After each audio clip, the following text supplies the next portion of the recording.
Hello, and welcome to Play the Spire. Kinda says it right there.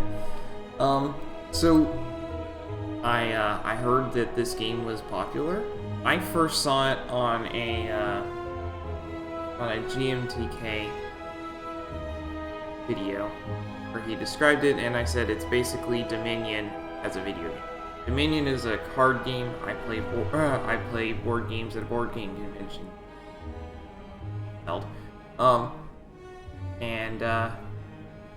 Dominion is a very popular card game.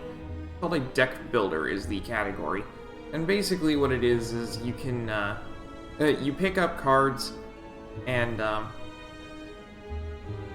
in this case you use them to take down monsters while not dying yourself. You pick up cards, you get rid of cards. They dictate what you can do. You should be able to understand better if you just watch my play. Now, I've been playing this game since it came out on Switch. I have probably multiple hundreds of hours in the game, so this is not blind by the slightest. Playing the first time through, you're on, we'll call it Ascension 0.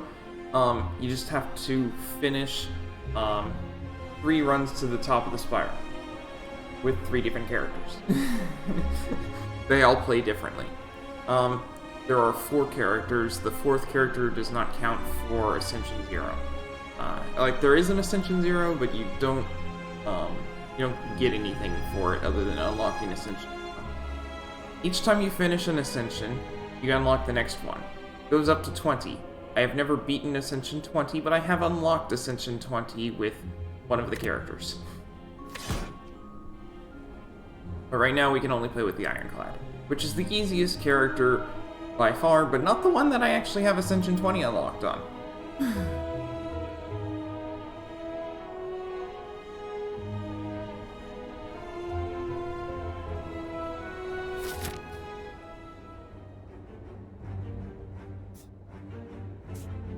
From your second run onward, you'll get a bonus before starting, but for right now, we don't. Now, my strategy is I try to maximize the number of unknowns. Those are the question marks on the map. You got the legend on the right. And I try to maximize the number of unknowns and elites. Elites first, then unknowns. And then I try to minimize the number of normal enemies. Once you've started on a path, you can only continue up that path. Oh boy, tutorials, we're skipping these. I already know.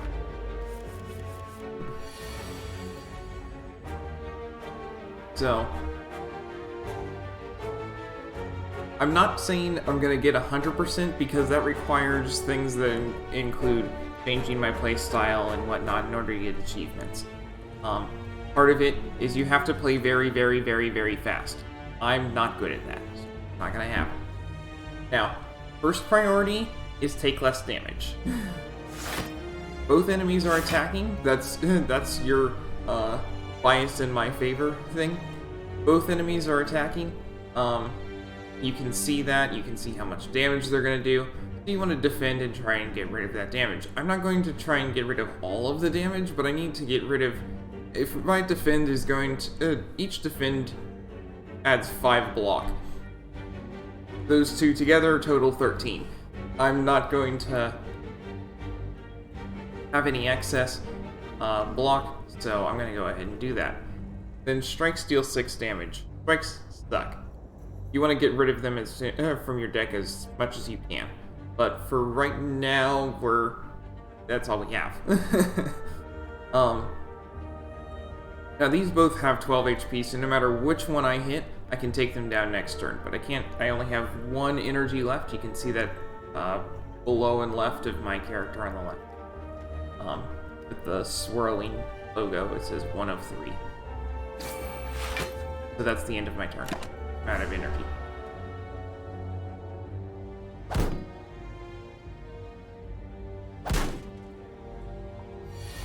Fast mode. That's gonna make things a little faster.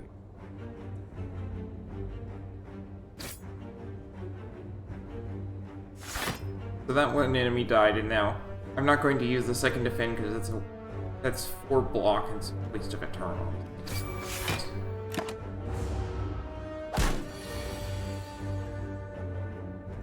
Yeah, if there are no cards to draw, your discard pile is shuffled in your draw, so it's not like you lose by running through your deck so many times. You just get it back. I'll go with Anger is okay, but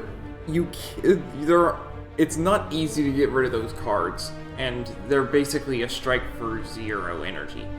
Headbutt is really nice if you have a card that you want to play several times over, which there are cards that I want to do that with. Perfected Strike is okay.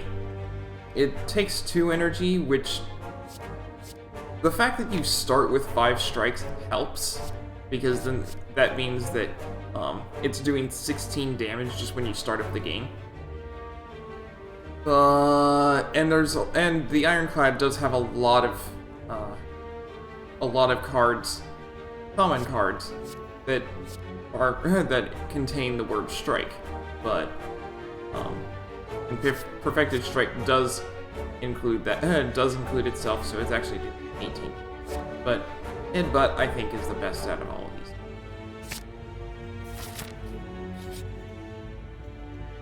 The Woman in Blue. Not the greatest event ever, but potions are useful. And it's the cheapest way to get potions.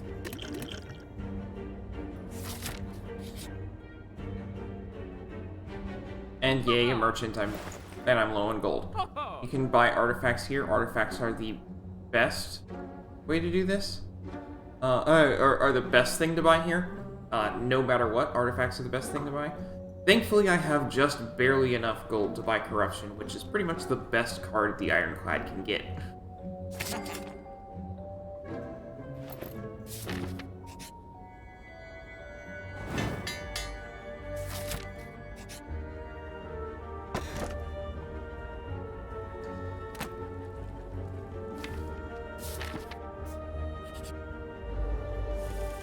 Fortunately, I'm not going to have a whole lot of gold.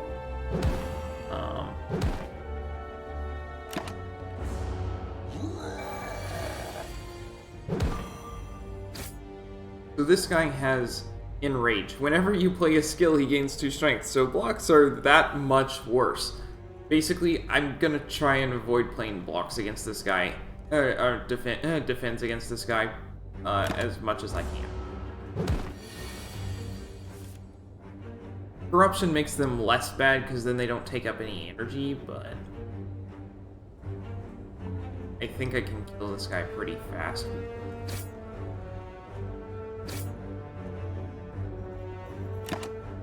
Oh, I started off the match. Here we go.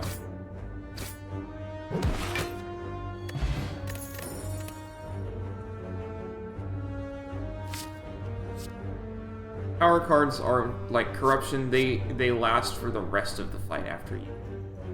Feel No Pain in combination with Corruption is fantastic.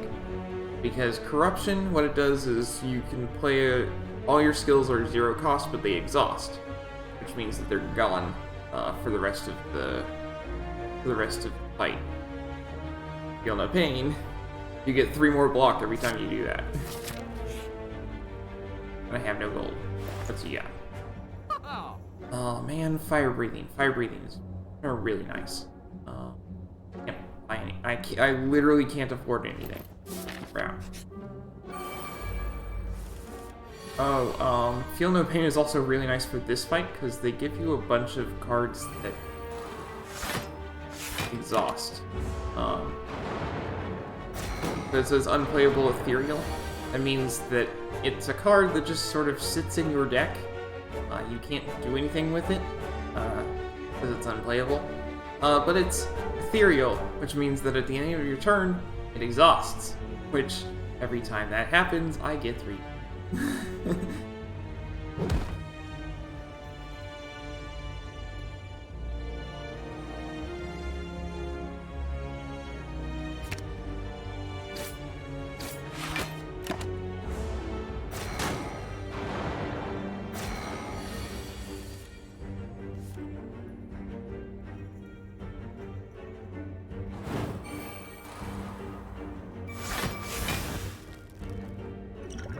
Now here, we have potions at the top of the screen. Blood potion heat. I can tell what potion is which without, doing it, without hovering over it, because they all have a unique shape to them.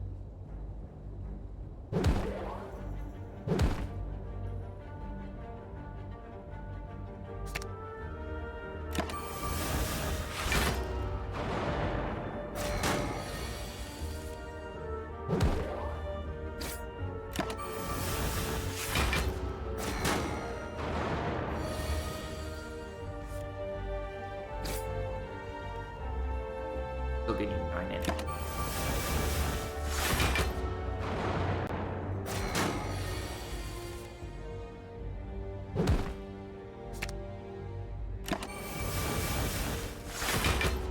No point in spending a defend card if I'm going to get all of the blocking.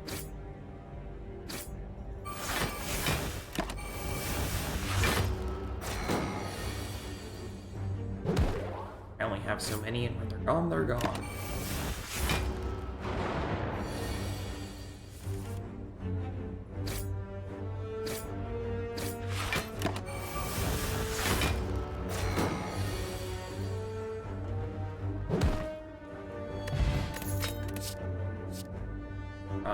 What the pin nib does is every 10th attack I do,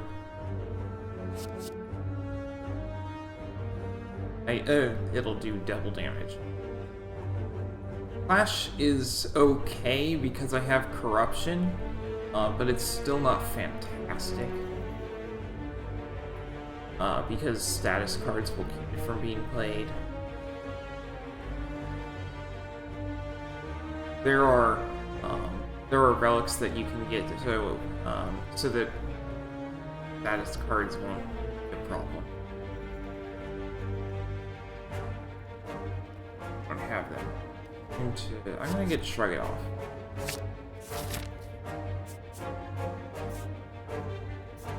Get 2 more, whether I go left or right. But right gets extra.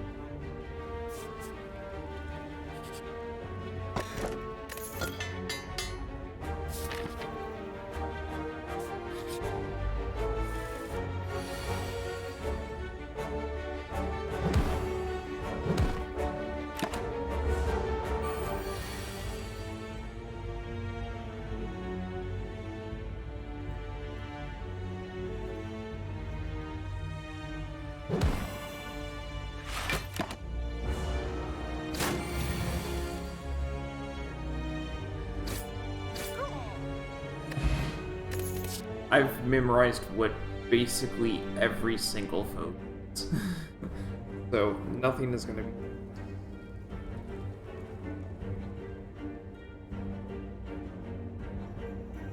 That's not to say that I'm going to win, because, like I said, I've never even beaten this 20 once.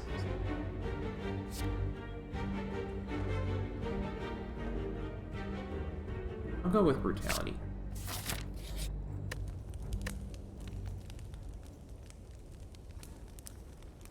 And I will smith corruption. Awesome. Free energy is a large cost. I can't play any. Oh, like 2. I can't.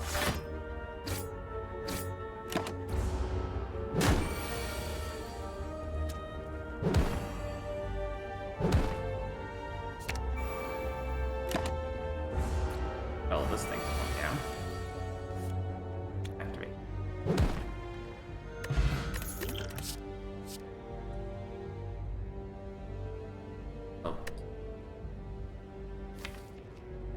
No, it says don't forget your rewards, but I'm skipping that.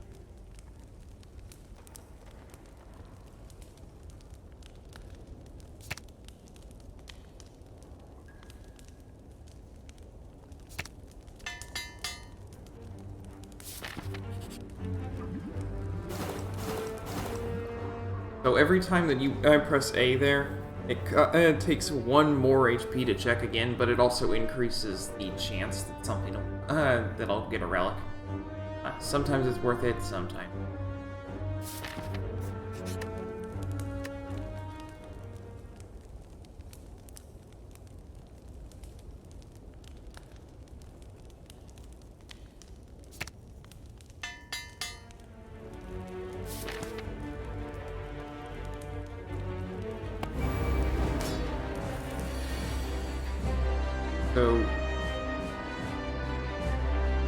Guardian is not my preferred boss to face.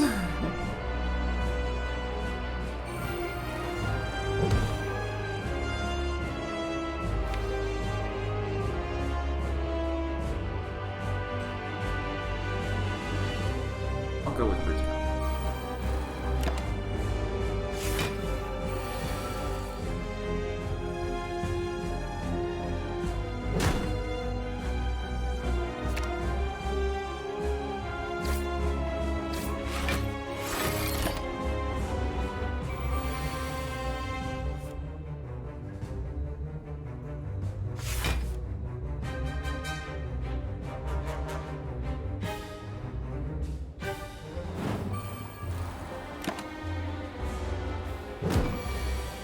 When he shifts, it says Sharp Hide. Yeah, whenever I attack him, I take damage, so not fun.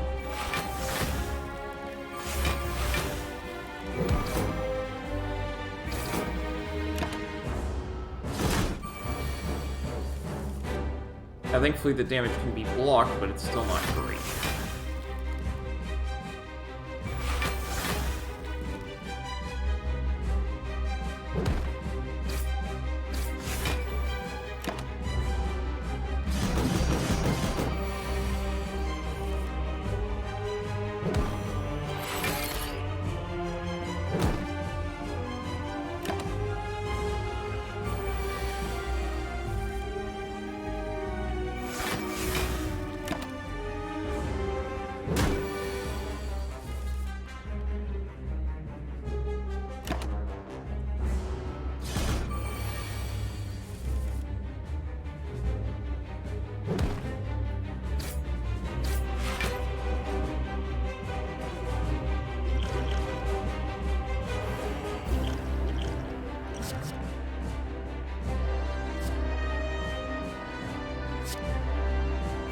Discovery, which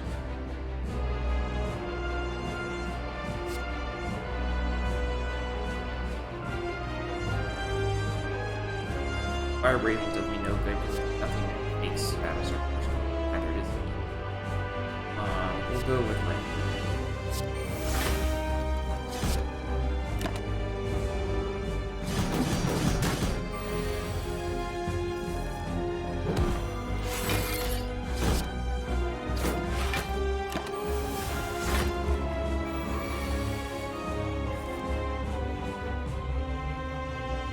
Okay, and now I introduce you guys to this mechanic that I like to call...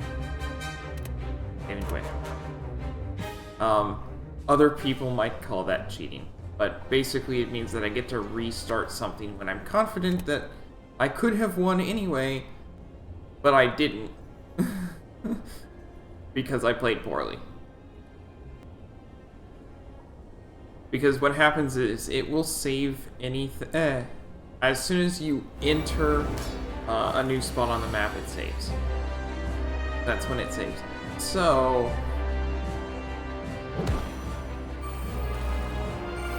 you can get around some things.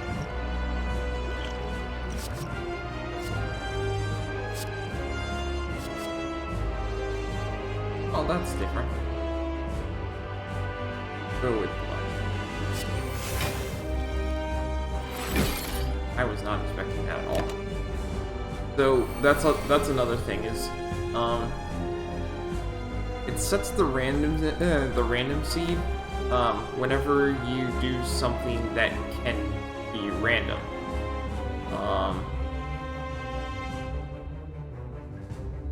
I don't think I did anything that could prompt anything random, so I'm not sure why it ran the randomness. But it.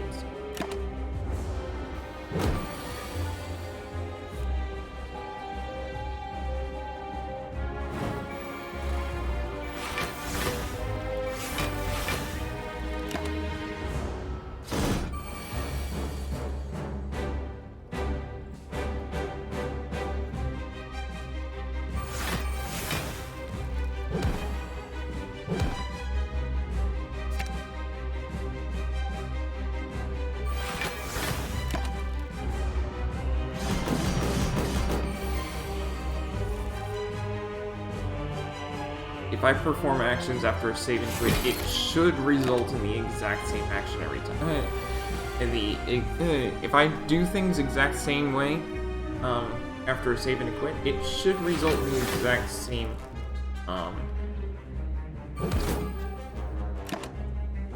thing happening. I don't know why it didn't that time.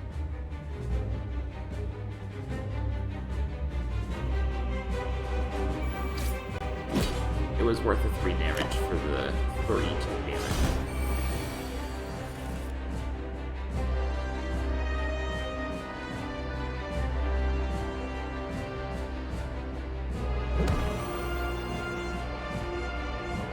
There we go. Perfect timing on that. Okay. All 3 cards here are good. Berserk is nice. It makes me vulnerable for 2 turns.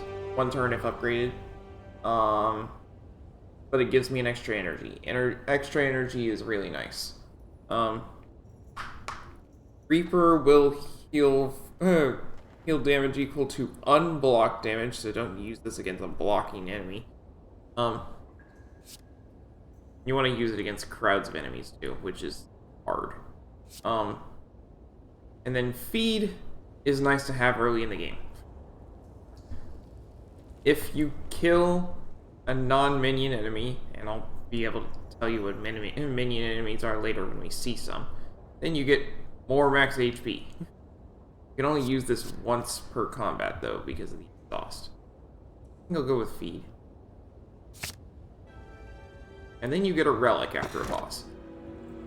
So where picking up that card there, and then continuing, this is the save point, so I can't go back and pick a different card. So...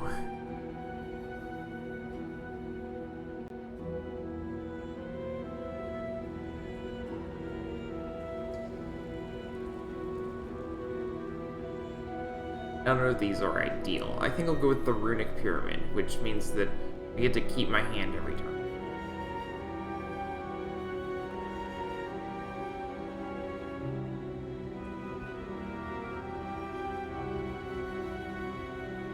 I wish I'd gone with Berserk now. Oh well.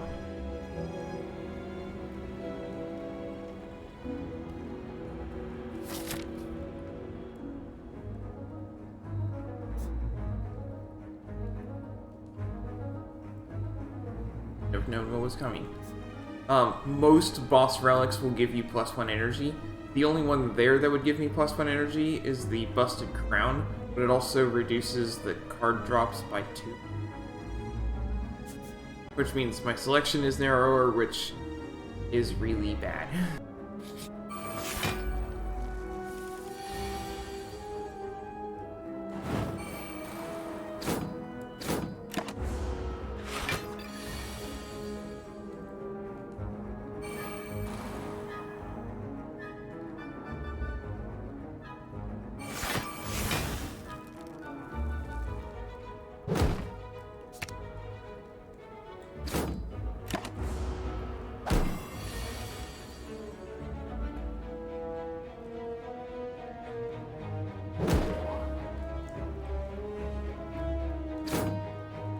How many defends?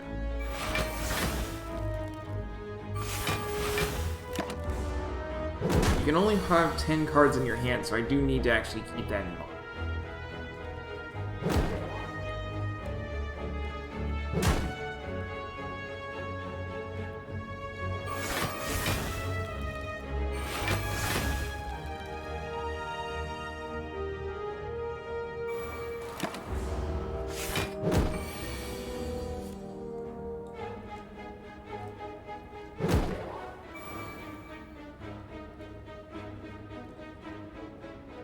That's not...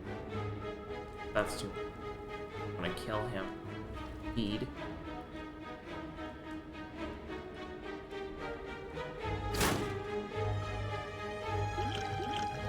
Bro, weak.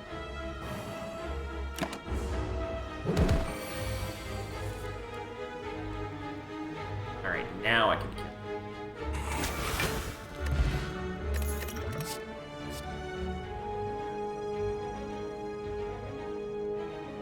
I'll take true. That's a decent. When upgraded, that is a decent skill.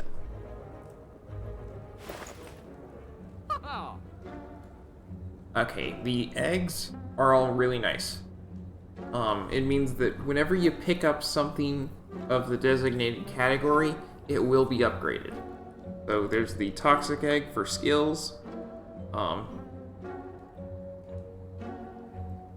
can't remember what the others are, but there, I think right. There's a frozen egg for power, and then there's a molten egg for attacks. Blood vial is also nice. Now, it says at the start of each combat, heal 2 HP, and the Ironclad starts with a relic that says at the end of each combat, heal 6 HP. So it means we're healing a lot of HP. Nice. Not fantastic.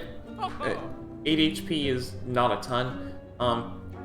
But the Blood Vial is useful for one other reason, and it might come up. So we're picking that one up. Dark Embrace is nice for my particular deck because it's another power that comes into effect when you DOS something. Take it.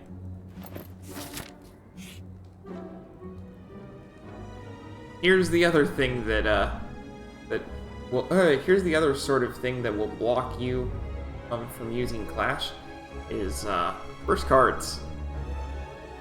First cards, you can't play them and they do bad things to you.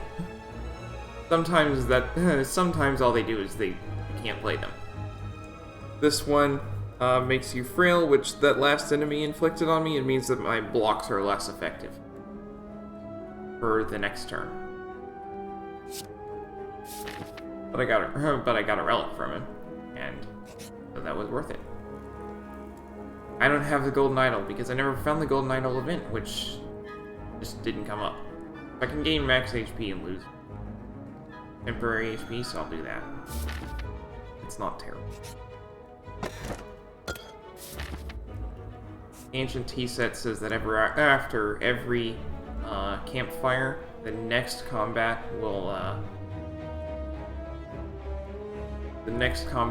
give me +2 energy on the first turn.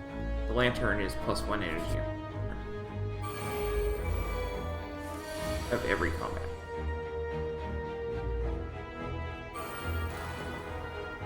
These are minion enemies.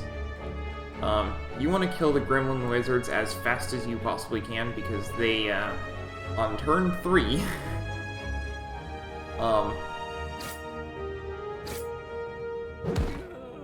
they have an on turn 3, they have an attack that deals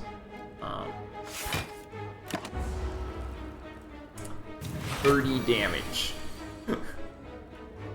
True Grit, like I said, awesome card once you've upgraded it, because exhaust a card of your choice, which in this case is going to be that curse card.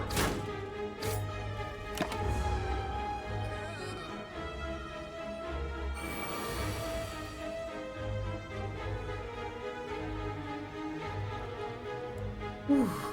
Okay, so it does 28 damage. Alright, I guess the base damage then would be 25. Actually, I'm going to start this combat over because I want to use one of my potions at the start.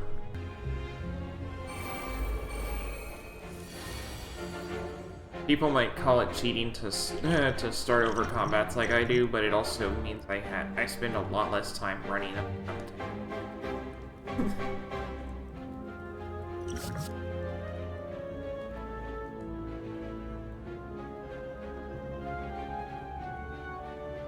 I think Barricade would be.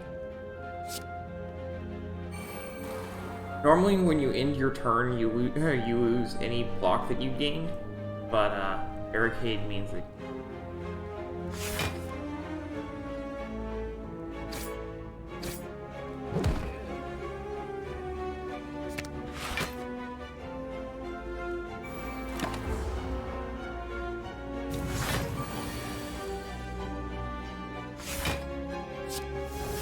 That all that block that I was gaining from miscellaneous actions is actually going to count towards something.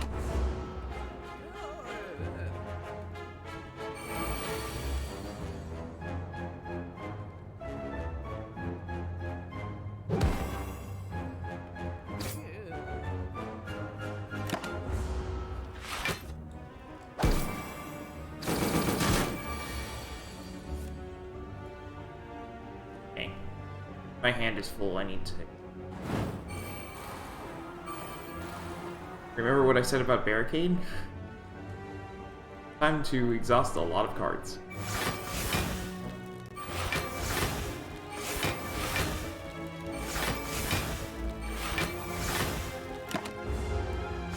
I don't discard my hand and there's no...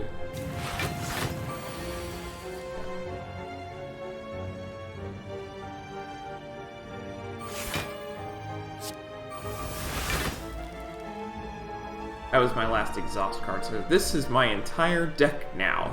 I have 0 cards to draw, my draw pile is empty, my discard pile is empty. This is my entire deck now. Every single turn I will have all of these cards. So, time to start whacking away at the enemies.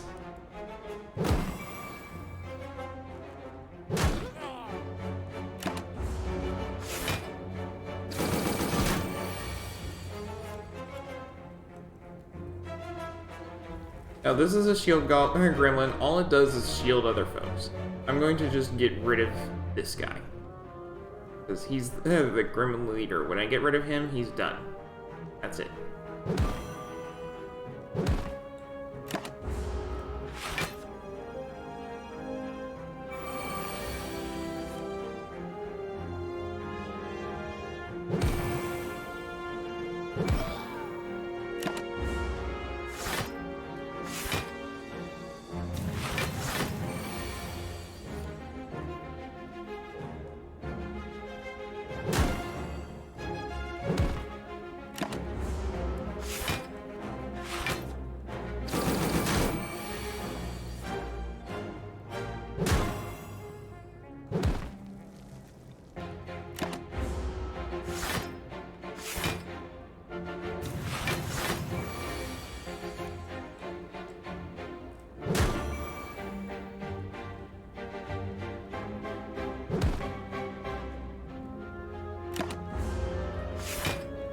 I lost.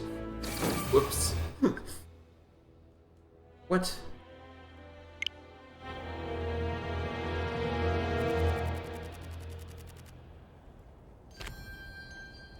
Okay, because I finished a run, I unlocked another character, but I need to actually get this guy to the end of Act 3 in order to unlock Ascension.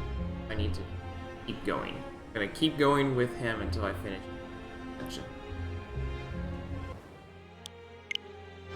Is it really gonna do that every single time? My goodness.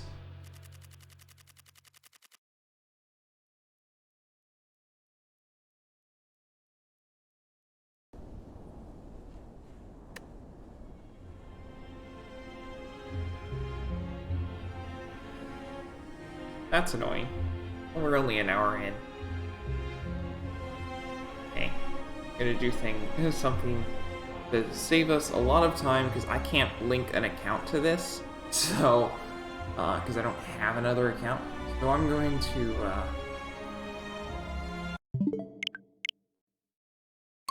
we're gonna start over. It's the same as our start, it's just on a different profile now. Yeah.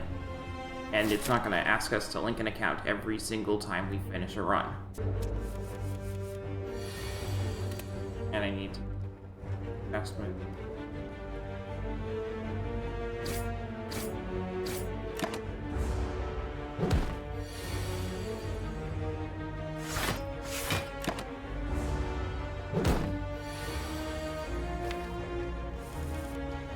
And my draws are good.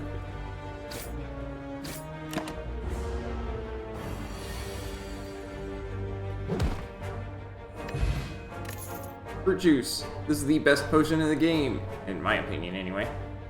Gain 5 max HP. It's permanent. I always drink it as soon as I get it. Oh, and we got Metallicize. At the end of your turn, gain 3 block. This is one of the best power cards.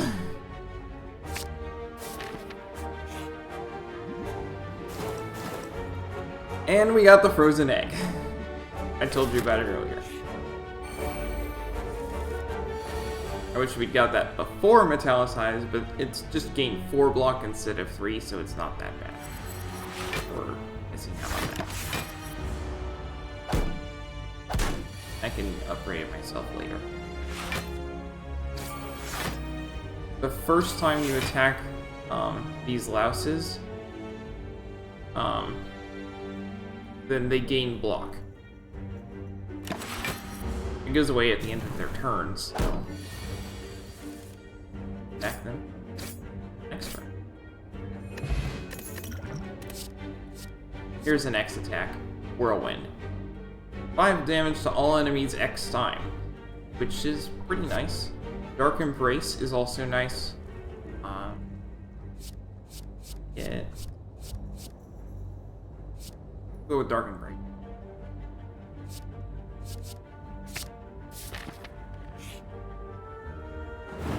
And remove a card. We'll get rid of. I don't have any versus.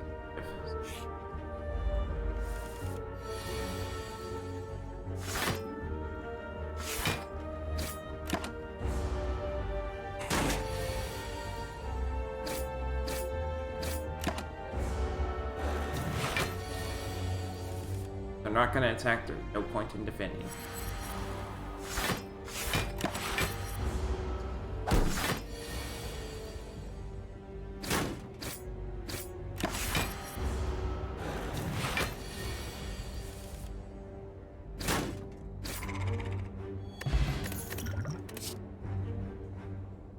Armaments is really nice, especially when upgraded. It says upgrade 1 card in your hand for the rest of combat. You upgrade it, it upgrades every card in your hand for the rest of combat.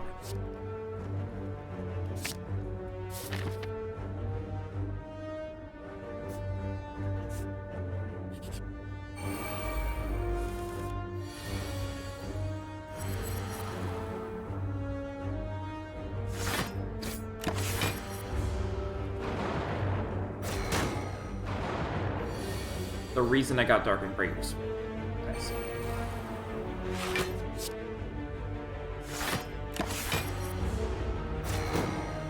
Because it means at the end of the turn, it'll exhaust all those cards, and I'll just draw a bunch of them.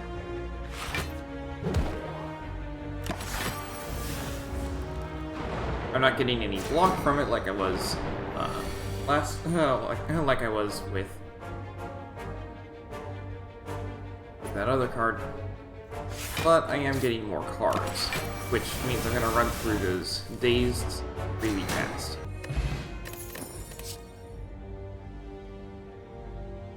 Bloodletting is not terrible. There are cards that cause you to lose health. You've seen a few. Bloodletting and Hemokinesis are the 2 best of them.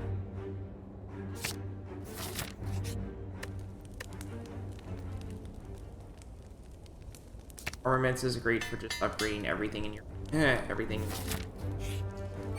I'm upgrading that. And...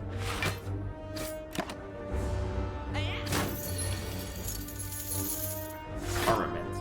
Now, Bloodletting... I still lose 3 HP, but I get 1 extra energy, which means I'm gonna get to play every card in my hand.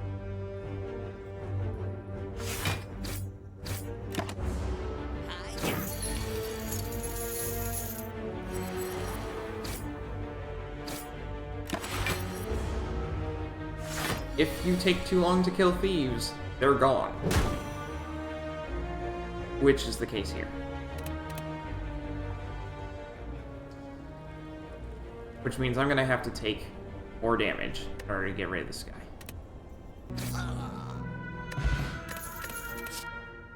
If he runs away, you don't get your gold back. That's the only downside, but it's still a downside.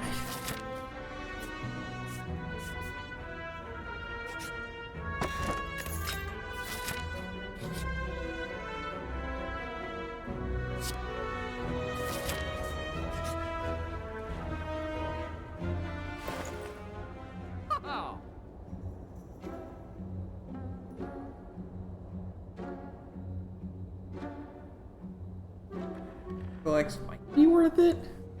I think Combust might be better, especially because we have Rupture now. Because Combust is you lose 1 HP every turn, and deal damage to all enemies. And then Rupture would make it so I lose 1 HP, gain 1 attack, and deal damage to all enemies. Then I'm going to just, instead of getting Chemical X,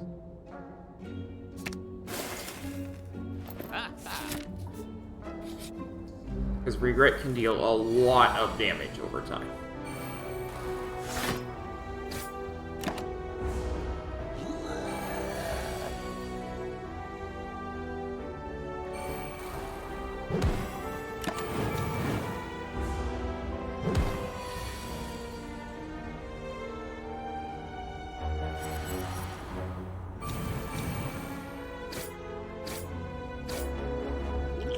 And then I'm gonna throw a weak potion at the guy because he did.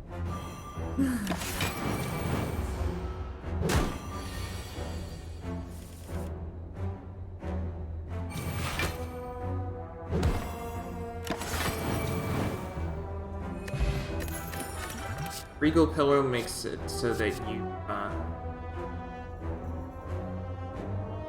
you heal more when you rest at campsites. I'm not going to be healing often because Ascension's prone, you don't have enough damage to justify it.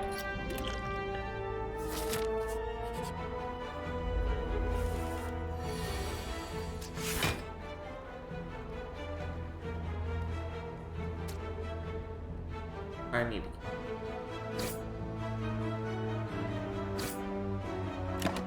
killed the one with the highest health. That's what that's why I picked it out.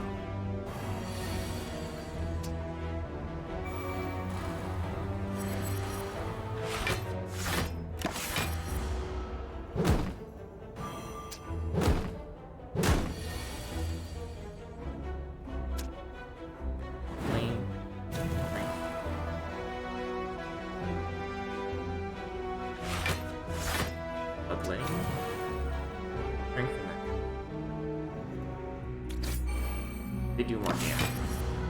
The gray ones deal more damage. Green ones less.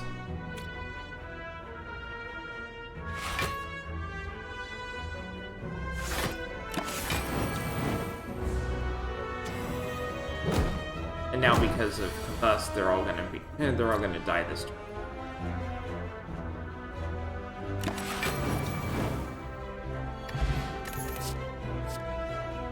Pummel is great for the same reason as I said for Twin Strike, except it exhausts when you play it, so you need to wait until you have loads of attack and then use it.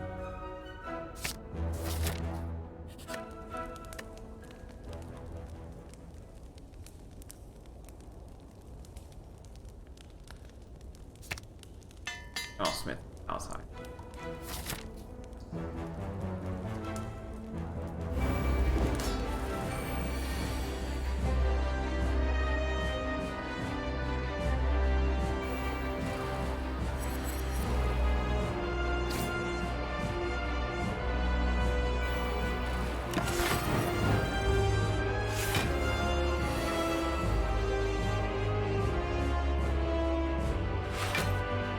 So, Duplication Potion. Next card is played twice. I'm gonna use that on Inflame.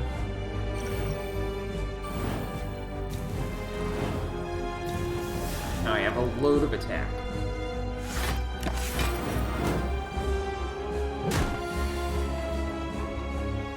And then Rupture, so I have even more attack.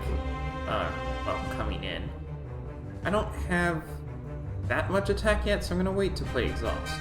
But Strike is now dealing 6 more damage, so it doesn't suck as much.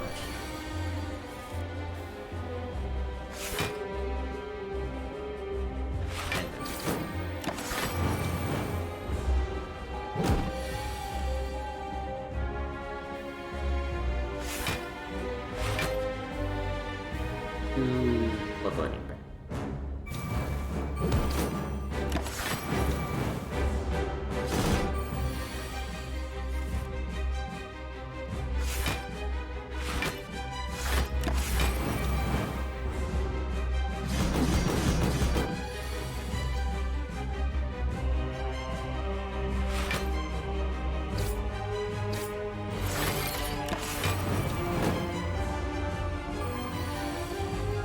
now I have a lot of HP, or a lot of attack, so I'm gonna defend, pummel.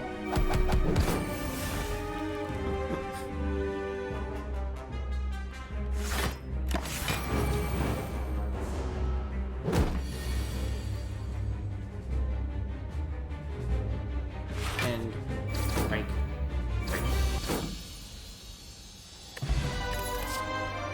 And I'm gonna go with Berserk. Upgraded. Runic Dome is the #1 worst boss relic. You can no longer see enemy intents is the absolute worst downside that they could come up with.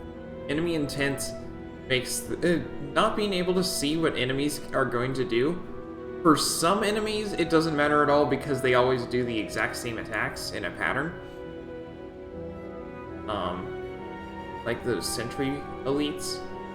And for other enemies, most other enemies in the game, it's somewhat random.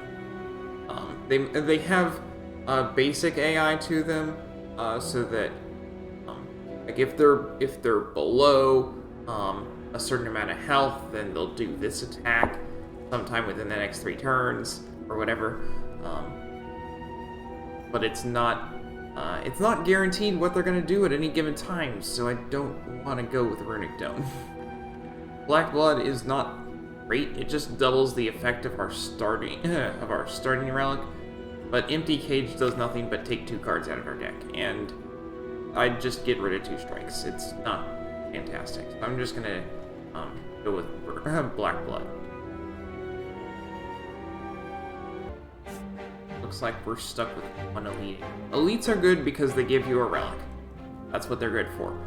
Question marks are good because they can give you a relic. We can get a whole 7 unknowns up this route. But 1's the maximum number of elites, so go with that.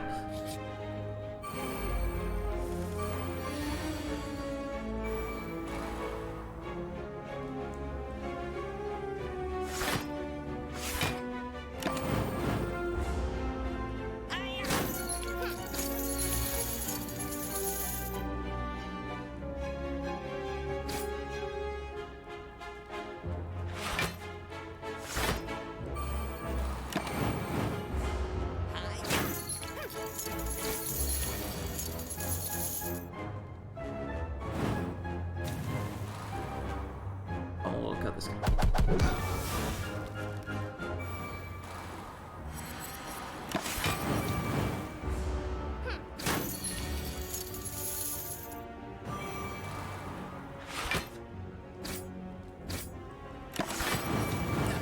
There we go. Okay, Rampage, Power Through, and Hemokinesis are all really good cards. Because I have Rupture, I'm gonna go with Human. But I really like Rampage for small decks. And Power Through when I'm trying to get status cards. Such as if I have Second Wind or Fire Breathing.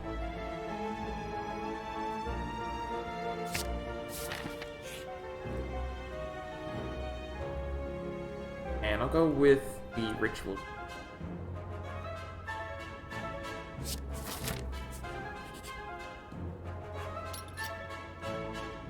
Have any curse cards to remove, so right.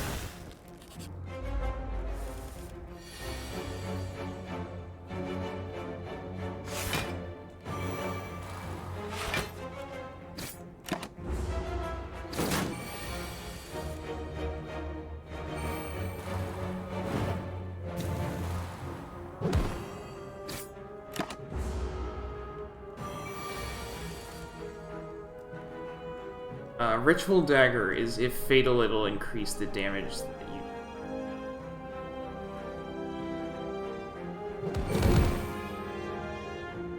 So if it's not going to be fatal, I don't want to use it.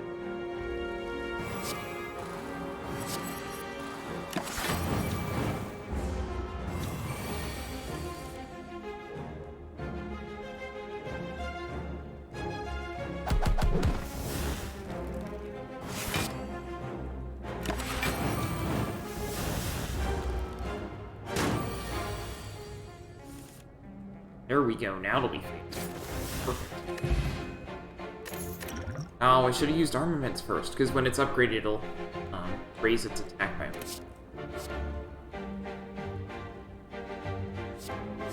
I'll go with Sword Boomerang because it does damage 4 times. It's a random enemy, but when there's only one foe, that doesn't matter at all.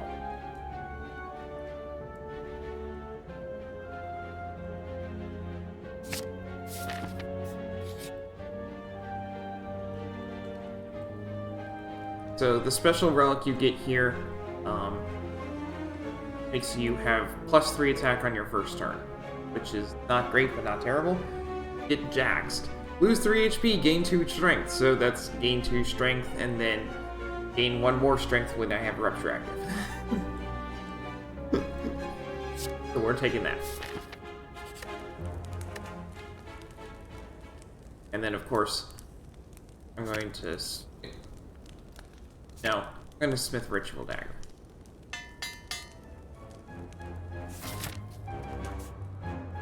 I'm going to try and kill a lot of things.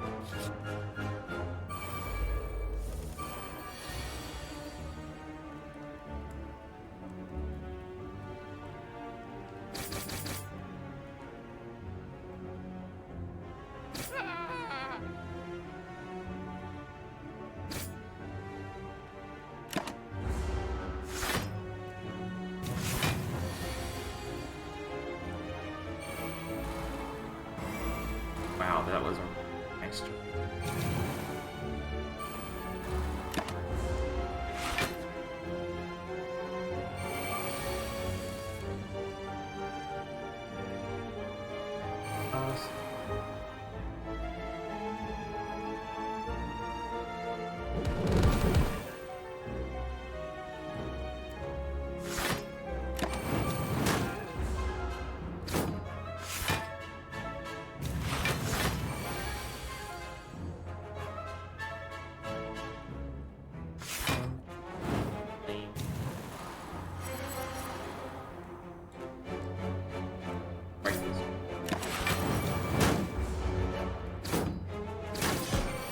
Ow.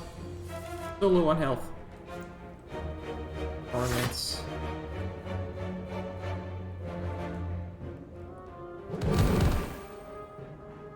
Break this guy for kill.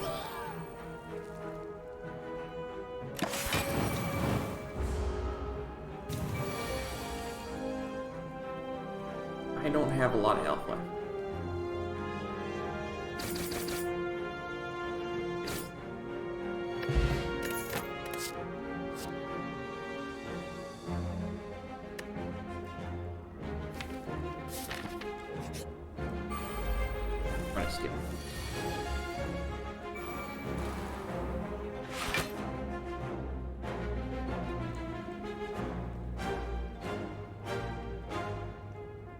Go with. So this guy gets free block when he takes attack damage. And the gain increases as valuable is triggered. So every time I attack him, or I want to use Sword Boomerang last this. You'll see why.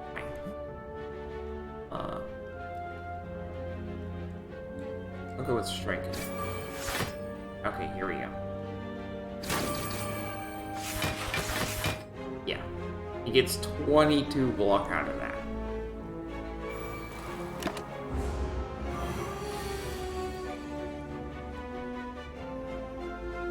I don't want to be vulnerable this turn.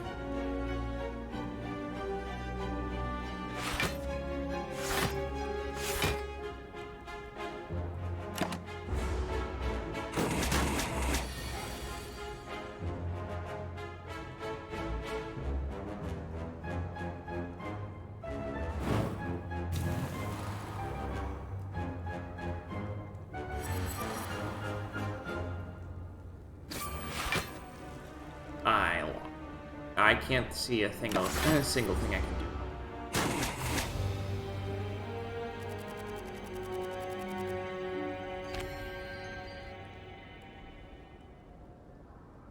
See, and now it doesn't yell at me every time, hey, link your account!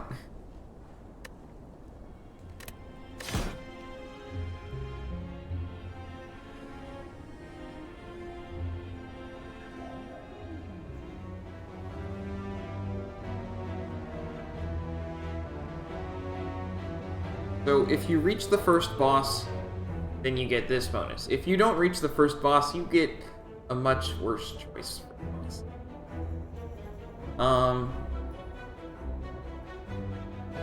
Getting cards is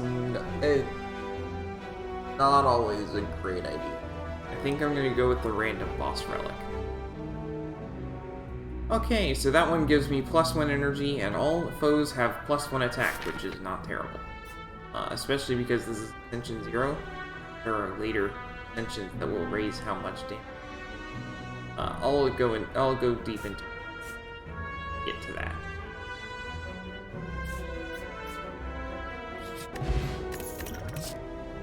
Ooh, fire breathing. That is my favorite.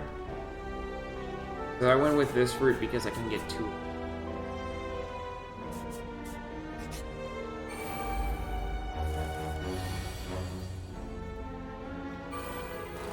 Whenever you draw a Sass or Curse card, deal 6 damage to all foes. Really strong.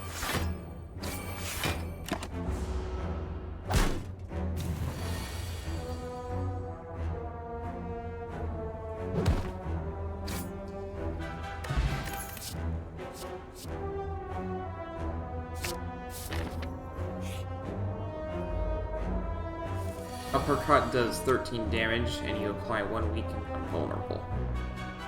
13 damage on its own is really nice. The other effects are just bonus.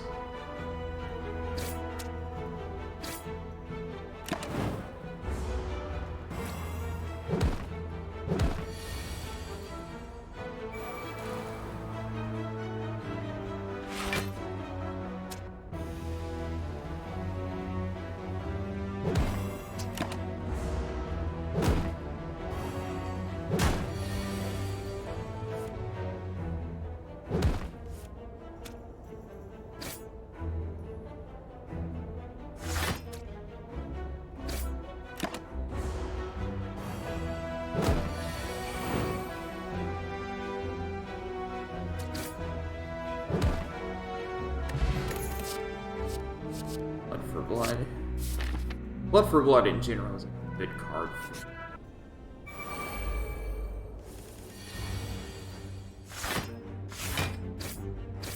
For some reason, everything randomly generated in this game is set when you enter a combat, which is when it's saved. Except the combat music, so whenever I save and quit, we might get...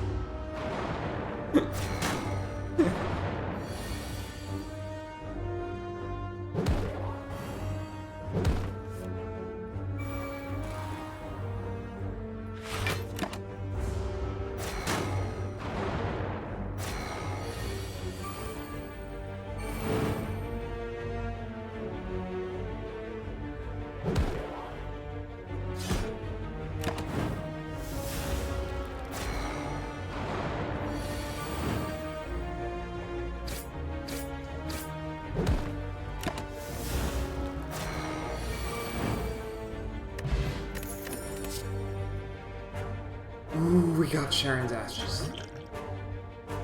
Whenever I exhaust a card, deal 3 damage to all enemies. That can go... well, I don't have anything that exhausts yet. Preserved Insect is... bar none. If you see it, you get it. Enemies in elite combats have 25% less HP. Kind of funny, because, so each relic also has some flavor text to it.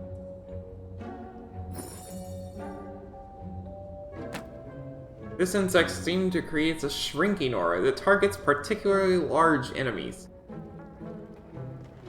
You'll see when I next go into combat, against an elite, they are literally smaller. It's pretty funny.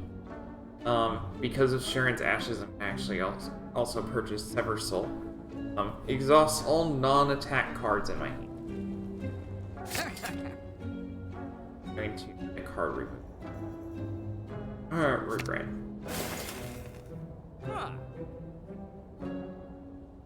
That'll be alright. Normal enemies will no longer appear in unknown room. Ocean. A slot left. Going to rest. Feels the resting gives me 30%.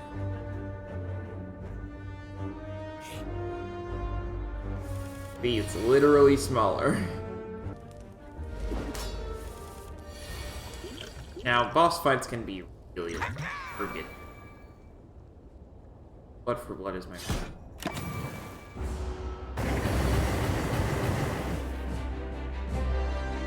Armaments, upgrade uppercut.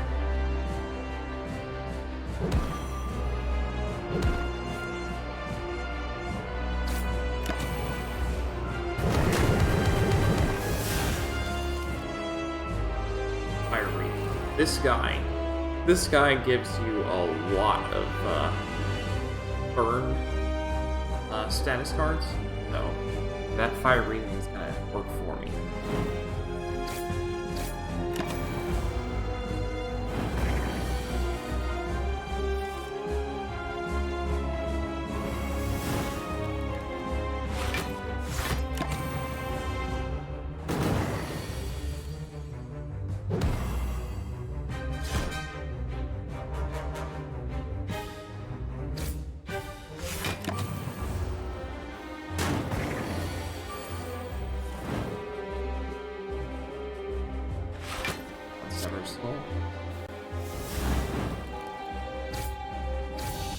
And there we go.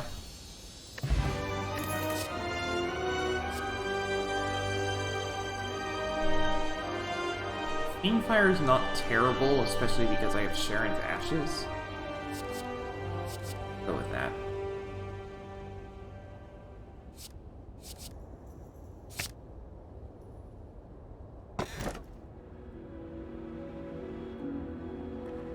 And combining that with the Runic Pyramid, because I'll have a nice big hand.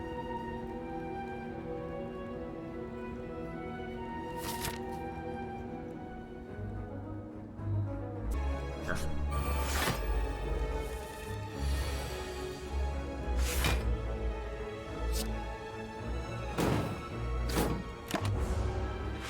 This guy has Barricade, why his block doesn't. Super annoying.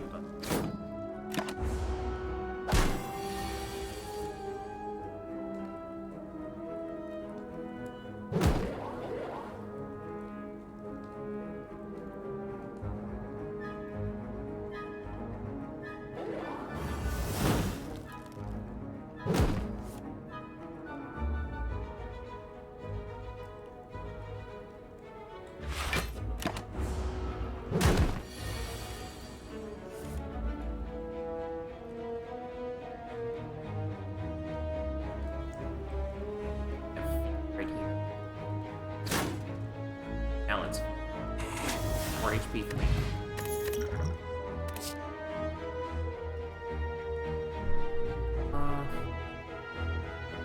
I don't know that I want it.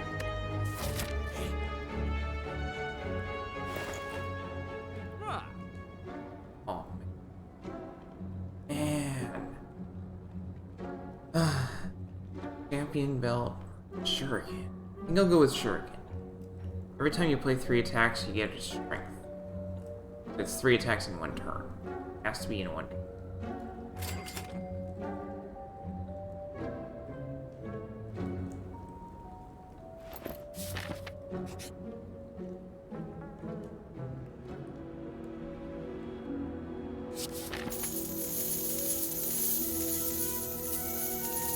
If I go this way, I have 1 less than normal. And here we go.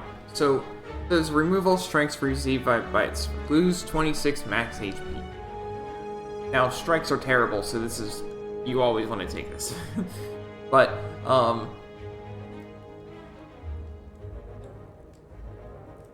especially if you still have all your strikes like I do. Bites deal 1 more damage and heal 2 HP. And I don't heal otherwise, so this is pretty great. It's a bunch of vampires, obviously. Navigating now, all of these events have flavor text. You don't have to read them. I haven't been reading them, but I guess I probably should. I won't. Navigating an unlit street, you come across several hooded figures in the midst of some dark ritual. As you approach, they turn to you in eerie unison. The tallest among them bares fanged teeth and extends a long, pale hand toward you. Join us, brother, and feel the warmth of the Spire. Or vampires. If you come here with the blood vial, that flavor text there says it's from an ancient vampire or whatever. And they'll, instead of losing 26 max HP, you just lose the blood vial. Which is why I really want to get the blood vial when it's available. The tall figure grabs your arm, pulls you forward, and sinks his fangs into your neck. You feel a dark force pour into your neck and course through your body. You wake up sometime later, alone. An intense hunger passes through your belly. Must feed. Lost. It actually makes sense. I'm gonna go with Sean.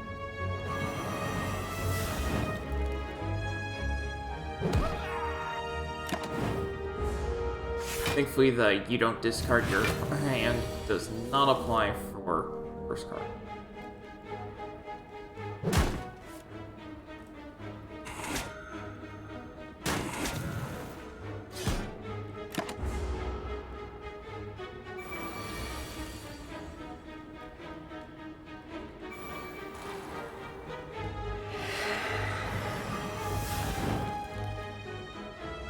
And we're gonna go with the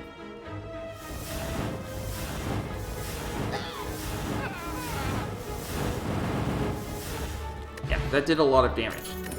Darkstone Periapt is nice. It means every time you pick up a curse, you get more HP. It's also especially nice that I got that after going to the vampires, because however much HP they take from you is dependent on your current total health.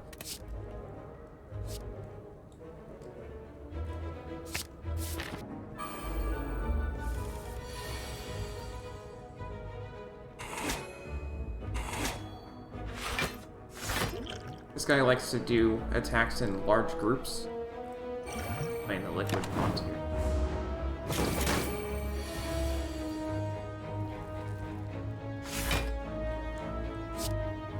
Upgraded uppercut.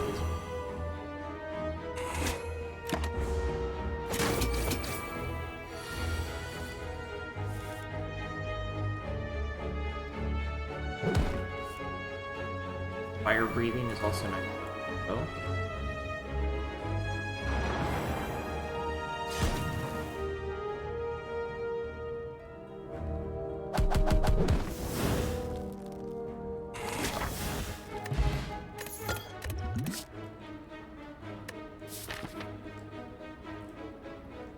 A lot of cash. Try it again. You know what? I'm gonna take the first, because that'll give me 6 more HP because of the Darkstone Periapt, and I can always get rid of it with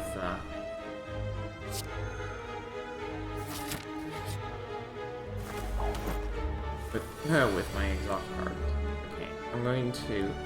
Armaments is really nice, not only for the other cards in my deck, but for fire breathing, it increases the amount of damage dealt by 4.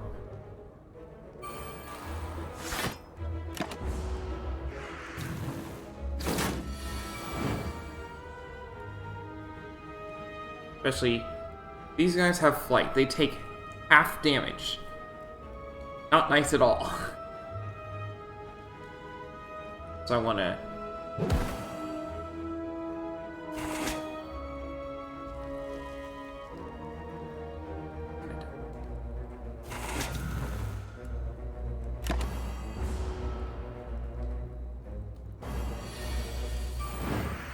And then he died.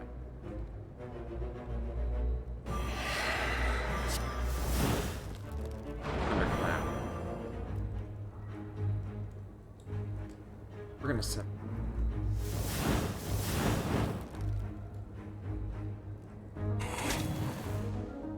That's still.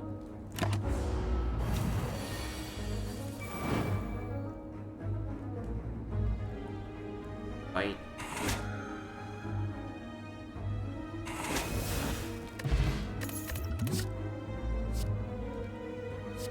Upgraded hemokinesis. You can pick up upgraded cards without the starting an act. The second fire.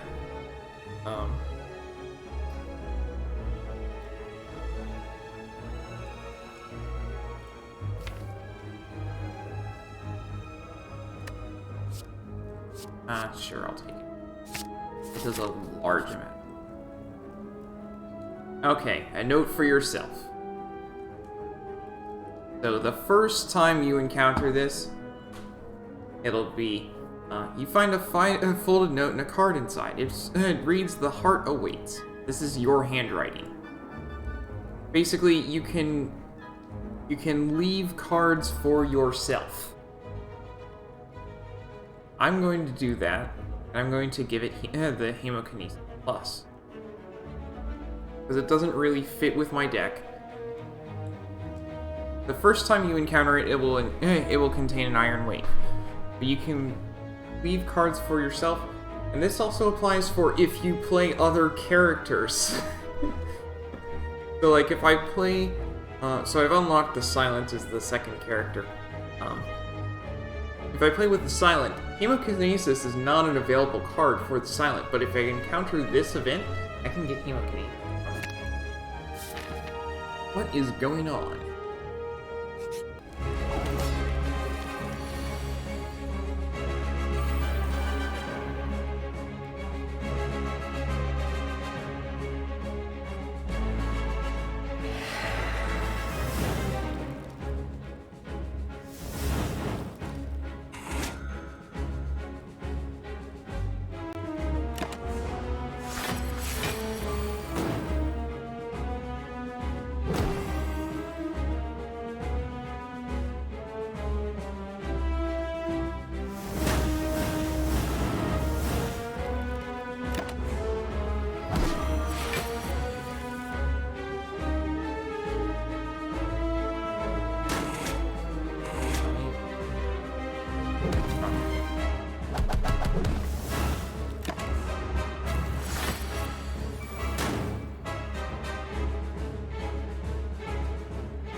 Fight. It does more. It does one more point of damage, and one more.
This is his below half health thing. Alright, I'm gonna uppercut you.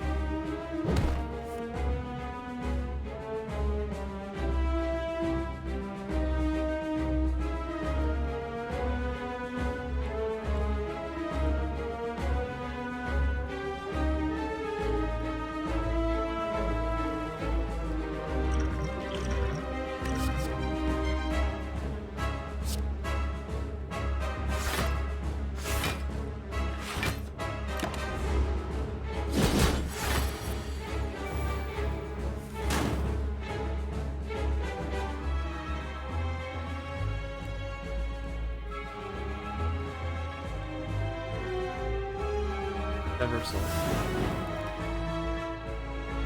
Oh boy. Now I can feel awesome.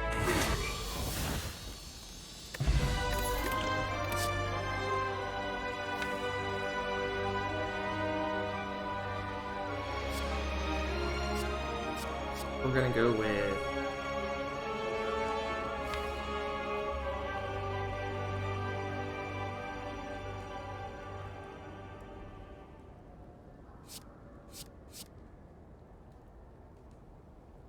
if you upgrade double tap, it says your next 2 attacks are played twice. Bludgeon is just a load of damage. I'm gonna go with double tap,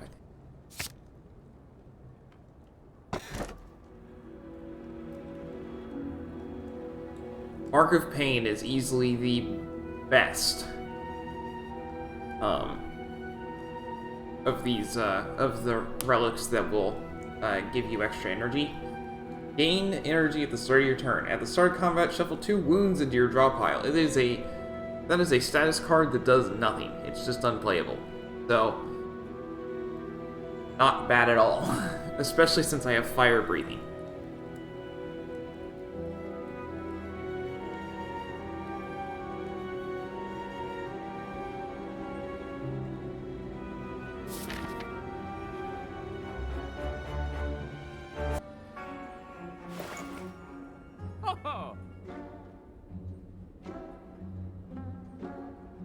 Souvenir. Artifact prevents the next negative effect against you.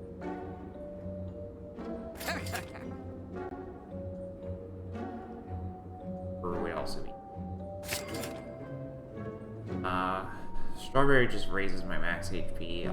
I don't think it's worth it at this point. Hard room.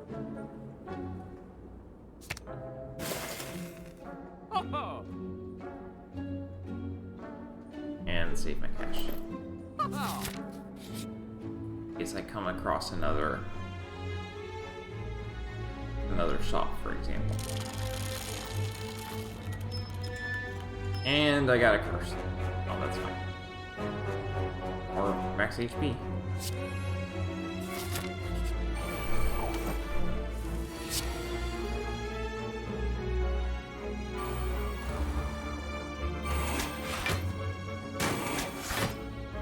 Oh, that's not bad. Okay, so what this guy does is every time you attack him, he'll change what he wants to do. And when it's got that symbol above his head, all that tells you is that he's doing a non-attacking. He's trying to inflict a powerful negative effect on me. In this case, he's going to add a curse card. He only has one strategic move that he can do. He adds a curse card called Parasite. If you remove Parasite from your deck, Parasite is unplayable, and if you remove it from your deck, then you lose 3 max HP. That's still a net gain of 3 max HP thanks to the Darkstone Periapt, so I'm totally fine with just taking it.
really wish I didn't have feet in my hand right now, but...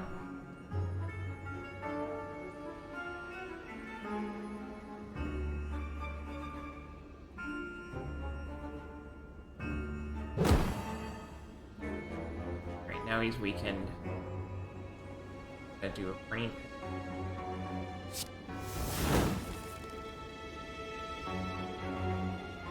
Now we go fire.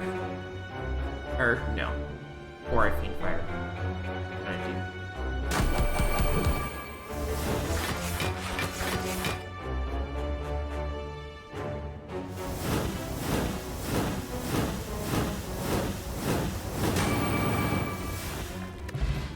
I knew it was gonna kill, so. Seeing Rat's not bad. Let's just gain energy for exhausting a card. So the thing is, you might learn from watching me play, my deck always ends up being absolutely massive. Other people playing might not do that might not do that. It's not terrible. It's not a terrible way to play. It's just,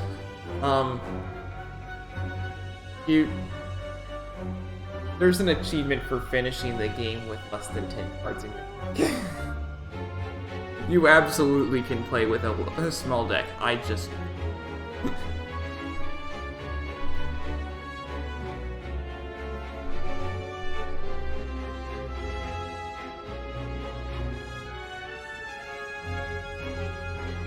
I'm gonna just have max HP.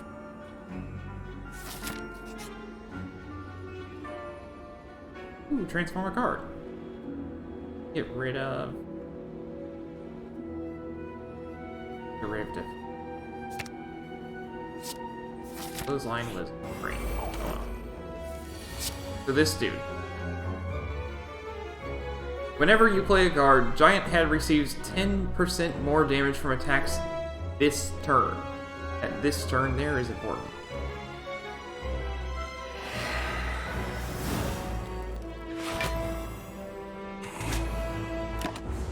But it means that you want to play all your defense first.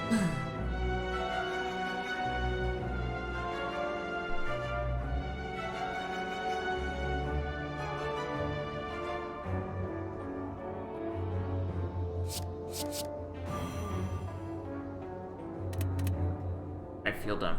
I wanted to play armaments first before copying the card.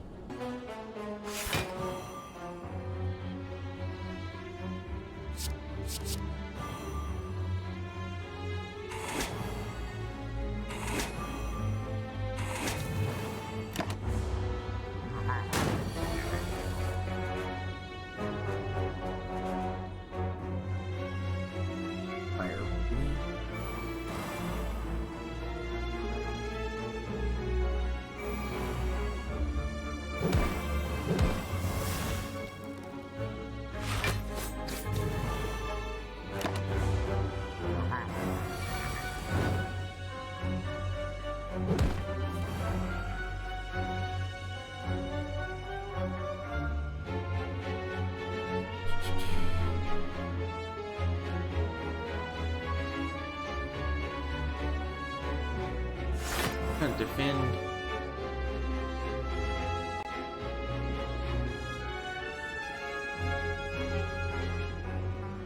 A bite. Oh, uppercut and feet. Because again, that's every time I did that, it was another 10% damage. And this, so now it's doing 40% bonus damage. Even though I'm weakened, that's a lot of damage.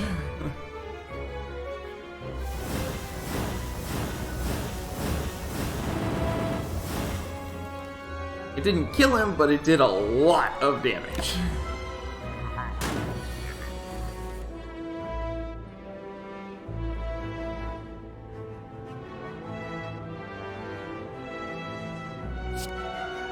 And let's exhaust Reap.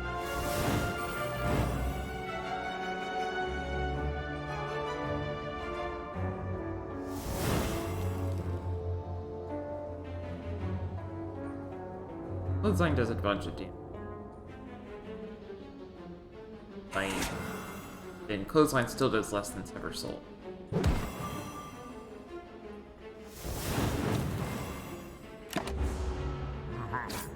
That's a shame I used up feet.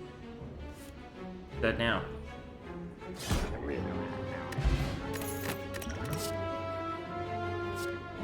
Searing Blow, every time you upgrade it, it increases the damage, and each time you... having this with armaments is really nice. Each time you upgrade it, it increases the damage, and it will increase it a lot. Like, the first upgrade is 4 more damage, and then it's 5 more damage, and then it's 6 more damage. So yes, you can increase it by a lot. It's okay. Not bad, but it's kind of late, really.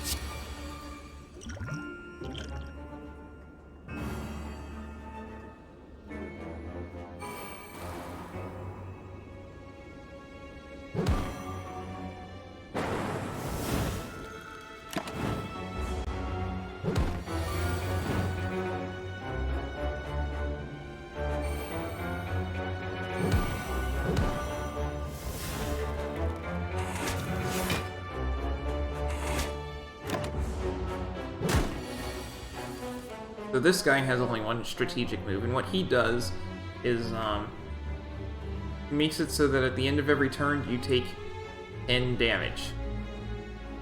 Not great. Also, but that's why I get the Ancient Souvenir. I get an artifact. I'm gonna negate that.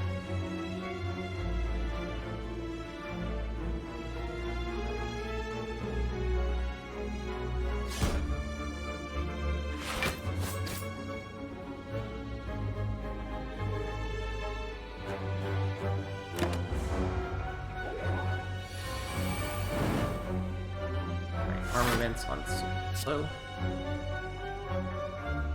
Hearing blow. Now Fiend Fire.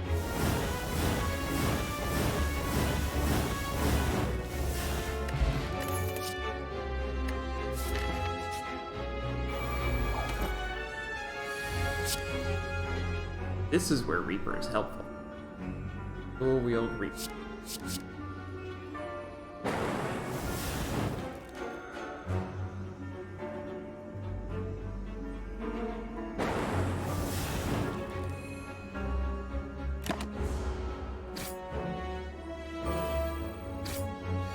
Because this foe in the center here just keeps getting more allies.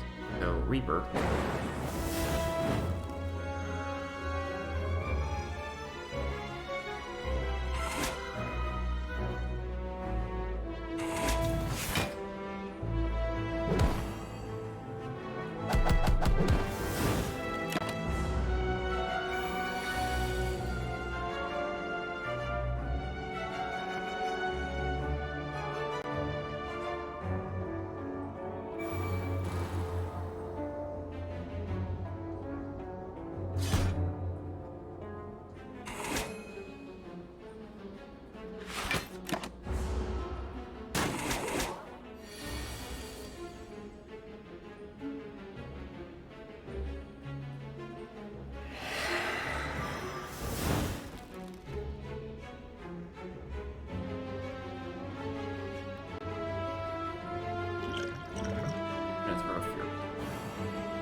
Yes, second kill.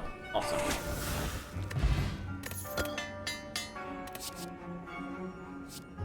Upgraded Reaper just does 1 more damage.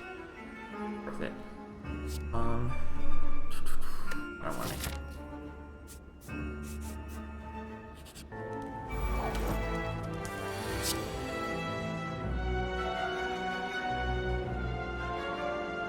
So this guy, every other turn,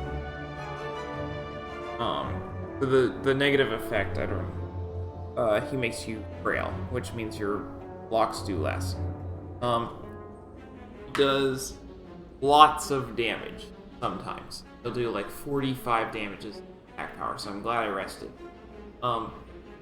But every other turn he is intangible, which means he takes 1 damage from your attacks, no matter how high your attack power is. So do what you can on the turns you have.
Those lines does list.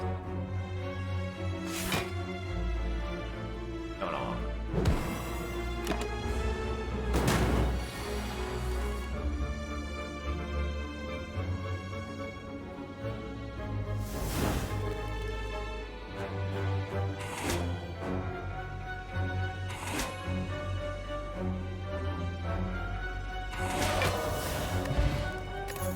Lizard Tail revives you at half HP when you die. That's a lot of HP considering all the feeding I've been doing.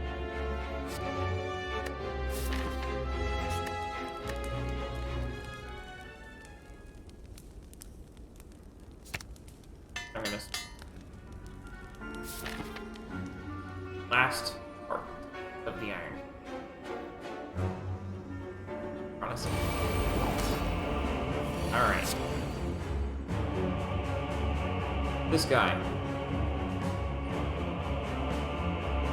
It's not terrible, because I only have, like, 1 power card.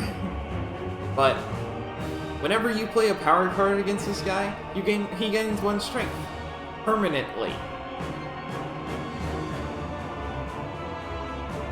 The unawakens there is I have to kill him twice.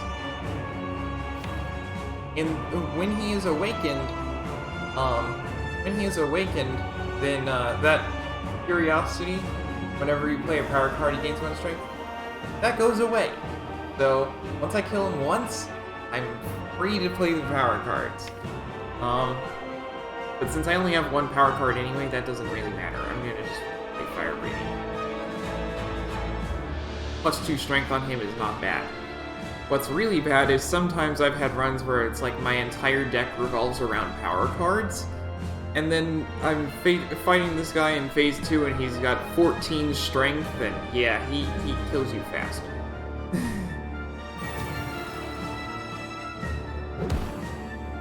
Close line.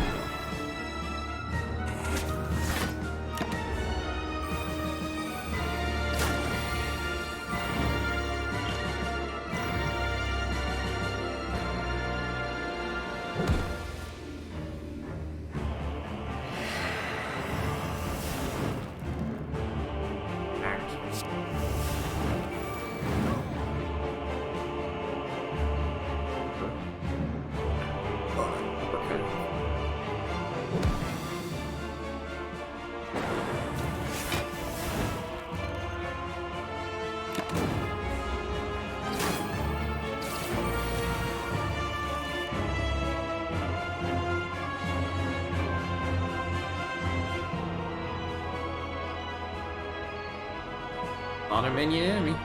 Goodbye.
this, notably, this is a skill card, not a power card.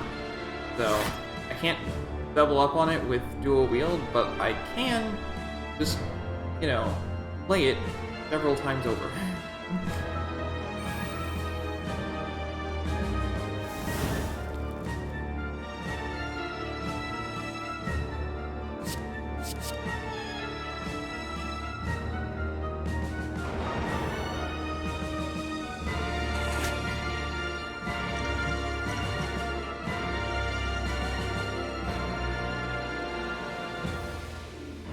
Yeah, I'm gonna.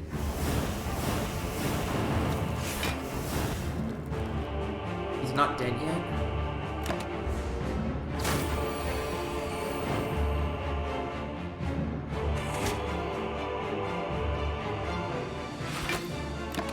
Can't play any attack cards always like that.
I hope bite close and I kills me. Oh, bite killed him. That's awesome. Oh my goodness. I totally forgot that I had the lizard tail. I didn't have to worry that much. Thump thump. Deep pulsing dread can be felt throughout the room. Is this the heart of the Spire? The source of this evil? Ready your blade. You deal 887. Art squirms and bleeds, but is ultimately still pounding. Are your mightiest attacks not enough? You ask yourself, have I been here before? You feel that you have dealt a total of 3,452 damage to the heart. That is counting all of my runs across my other profiles. My other profile as well. And then that total there, that's why it kept asking me to link my link an online profile. A total of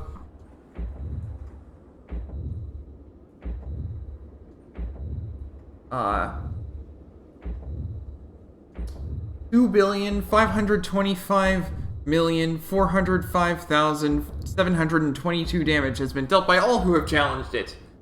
The heart pulses louder and louder as your consciousness fades.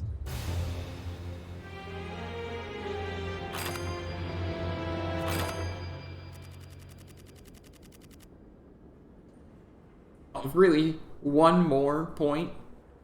Whatever. Speedster is referring to the fact that I got there in under an hour. Money is I got that much money over the course of my run and everything else. These points count toward unlocks, and they also count toward your score on leaderboards. I don't care about leaderboards.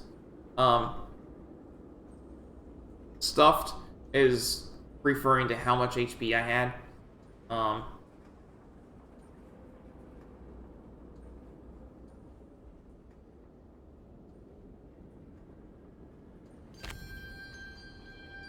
So whenever you get unlocks, then it will increase the the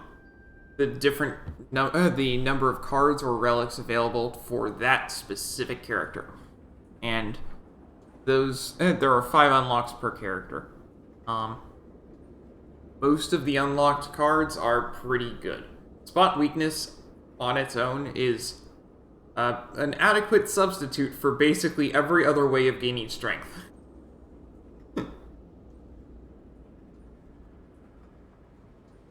So that's one run.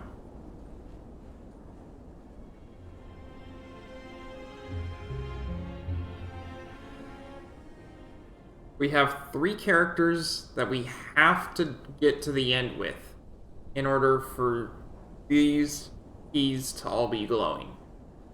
Once that happens, then we can start up on gaining ascensions and everything else.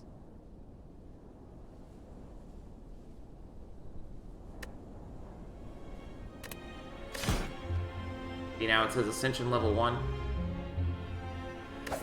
But that's per character. Next up is the Silent. This is the character that I actually have unlocked Ascension 20 on. You know, obviously I have to do it again on this profile. I wanted to start over for this. So everyone watching can see as I fight my way up the tower.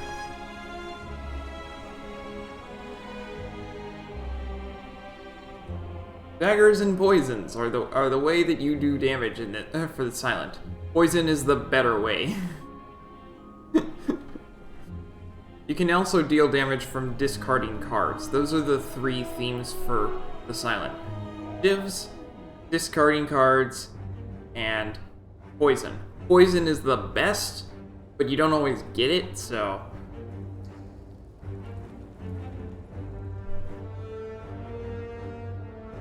It counts as though I lost before reaching the first boss.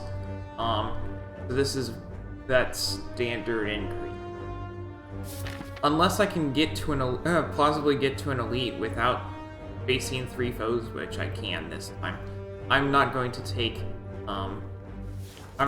this first one because it's kind of bad otherwise. But if I can get to an elite and it only has 1 HP. That's really nice.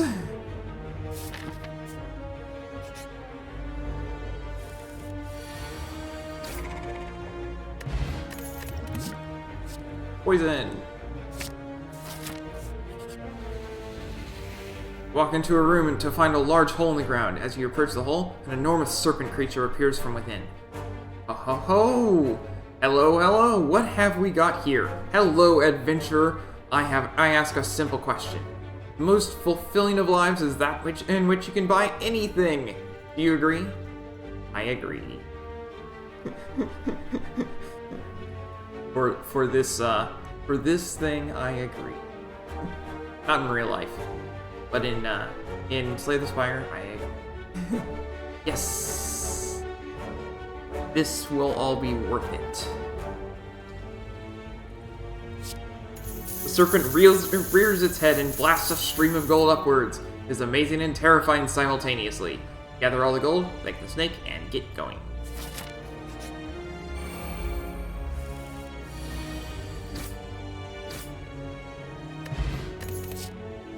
Oh, noxious fumes! I love this power.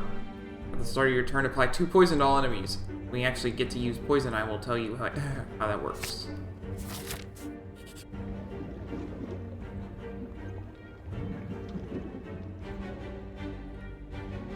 Get to go back and read it, but you can give up a card no matter what. So what it does is you can give up one of your base cards, which the Silent has 12 because she draws 2 extra cards at the start of her turn. At the start of her first turn, not any turn after that. You give up one of your base cards and they ignore you. You give up one of your other cards and they say, "Oh, I like you," and they give you health, or you can give them a curse.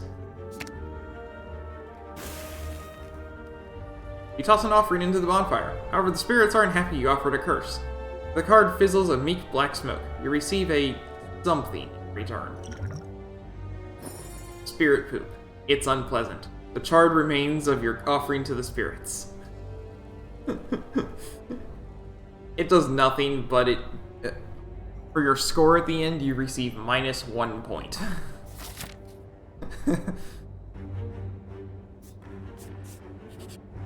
Oh, so close. Riddled with holes is not fantastic. And just... Oh boy. So this guy, for the first 3 turns, or until you deal damage to him, he will just hide there and do nothing. I'll take 1,000 cuts. 1,000 cuts is whenever I play a card, deal 1 damage to all enemies. Deal 1 damage, not they lose HP, so it wouldn't cut through his defenses. But poison does. The way that poison works is poison creatures lose HP at the start of their turn. Each turn, poison is reduced by 1.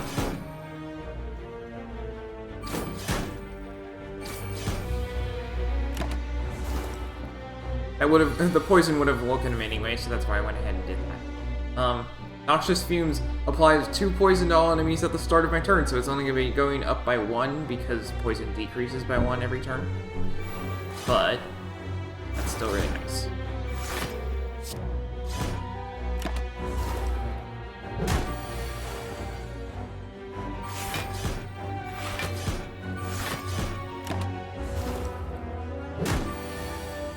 Especially because this guy in particular, that status, he will decrease my attack and dexterity by 1, which means my attacks deal 1 less damage and my defenses block 1 less. Which is not great. The 1 less damage on attacks, this is why I like poison. Because it doesn't affect poison at all.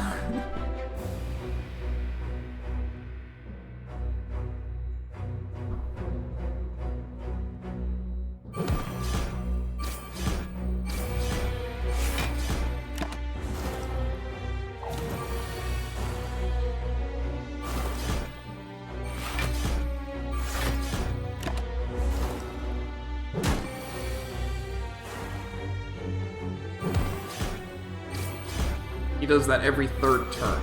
The other 2 turns, he attacks with an attack that has 18 power.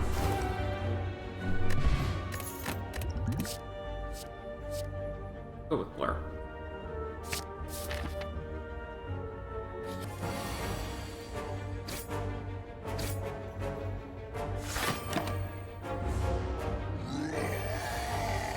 This guy is also really, really mean for poison decks.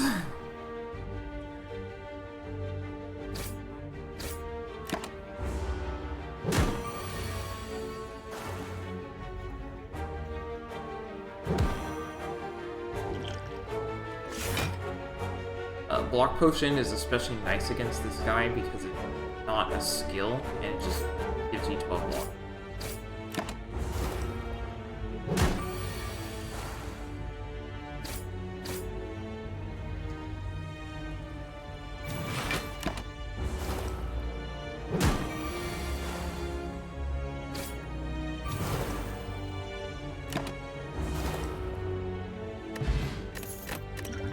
Juice.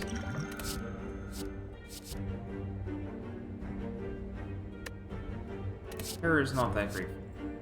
Well-laid plans. At the end of your turn, retain up to 1 card. It's kind of like the pyramid, except instead of keeping your whole hand, you only keep whatever card you pick.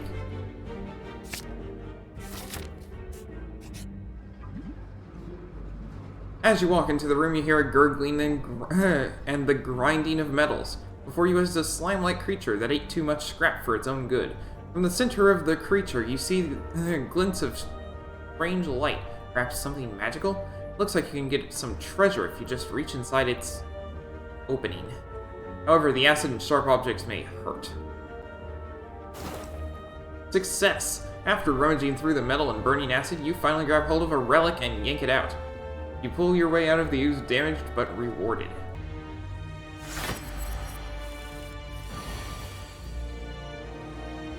Noxious Fumes, a late plan.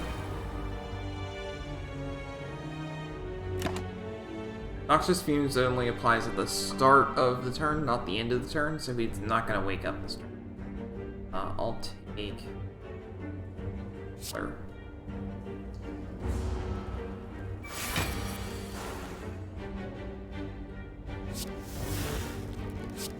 And yes, distraction can heal itself. Little annoying.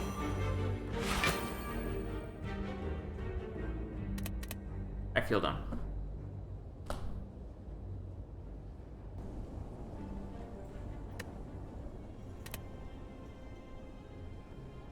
If you're wondering why I feel dumb, I will explain when I do it correctly.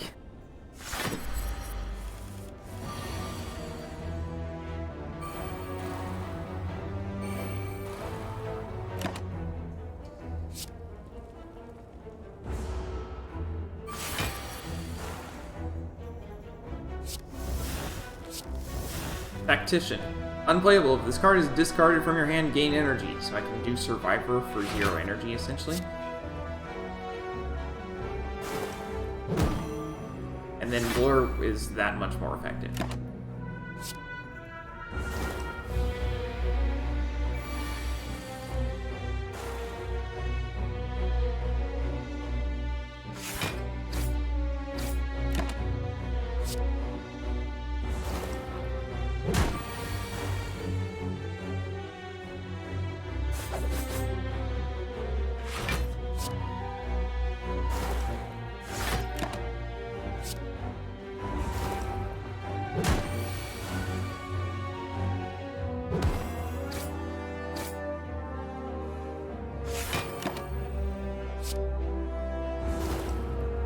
And now he's gonna die before he can attack.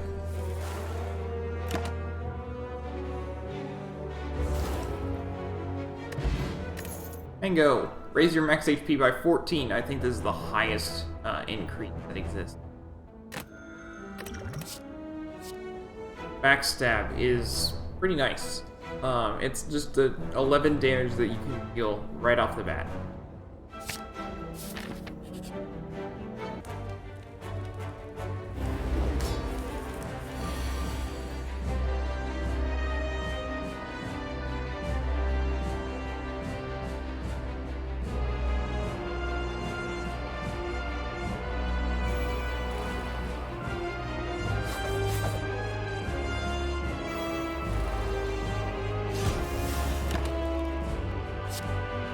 Poison. This boss is completely predictable while it's large.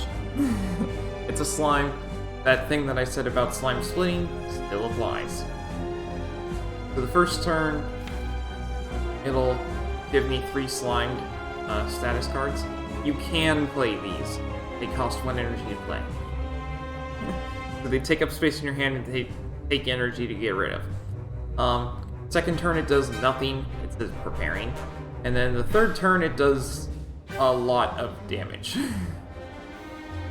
You want to try and get it to split before it gets to that third turn. If it does get past that third turn and it's still not, and it still hasn't split, it'll just repeat that infinitely, the 3-turn cycle. You want to try and avoid that. Like sweep.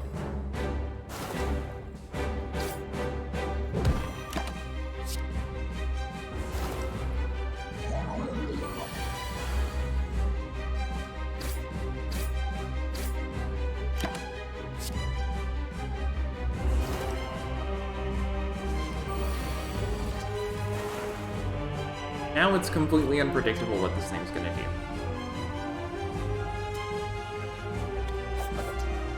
I like to get rid of the acid slime first, the green one. Because that one makes you do less damage. The spike slime makes you your blocks less effective.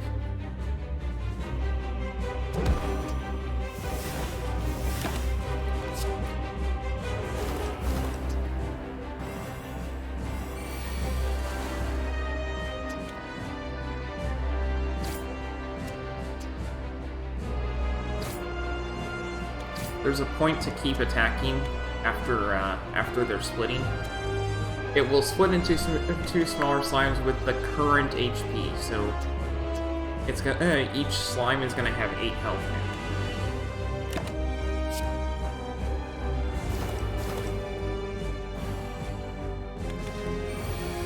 Which means it's gonna go down real fast.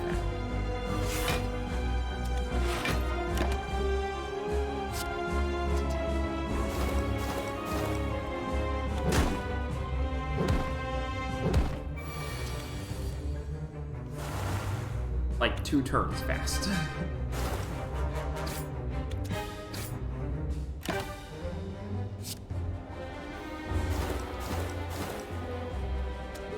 And now these will both die this turn just from poison.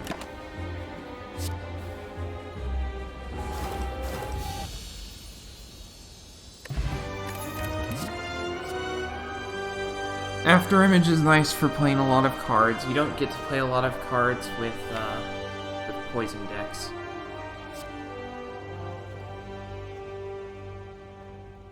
But it's better than nothing. Unload is better if you have a bunch of status or well, Silent doesn't make status cards. Ironclad does, Silent doesn't. The enemies still do, of course. It's nice if you have a bunch of non-attack cards.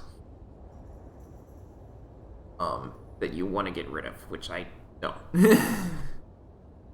There are relics that will deal damage when you discard cards. That's what I meant by you can deal damage by discarding cards here. But I don't want to. Yeah, I'll just do After Image.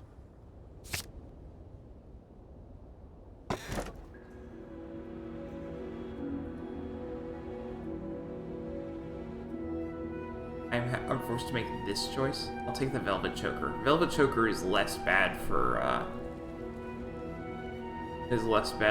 poison run. It means I can only play 6 cards per turn.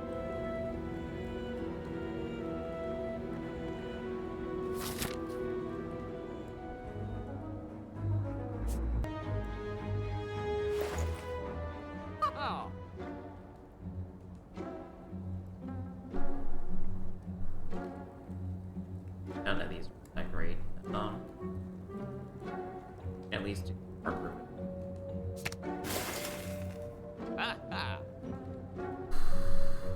Pocket Watch is useful if you're playing fewer cards, then you get more cards the next time. If your cards cost a lot, that's really helpful. I'll take.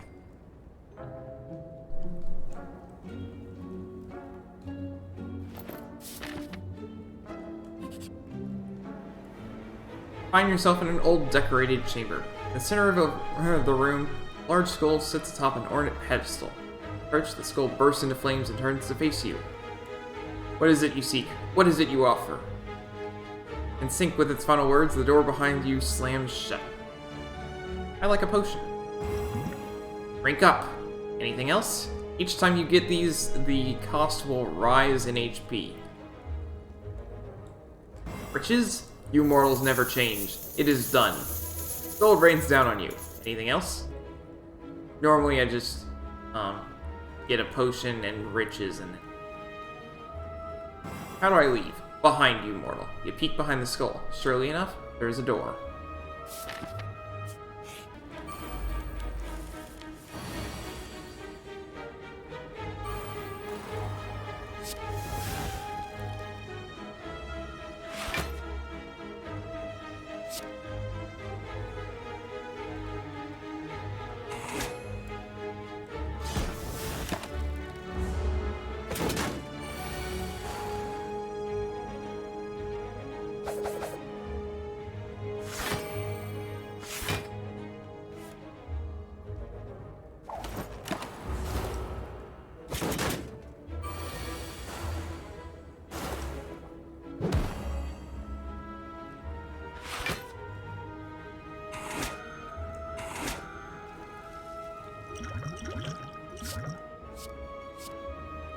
It applies 4 poison and 2 pollen.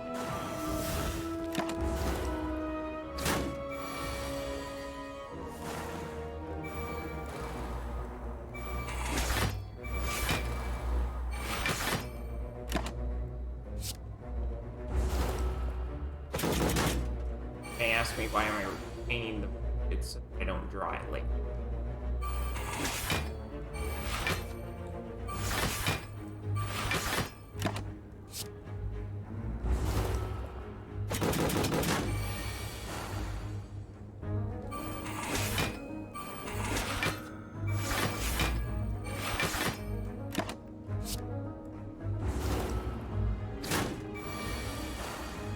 card to draw.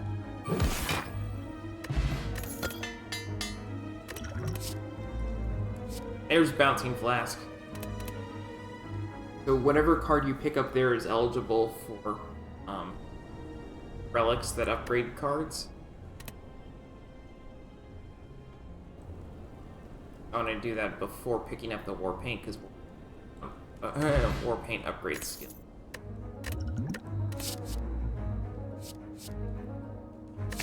Bouncing Flask is best.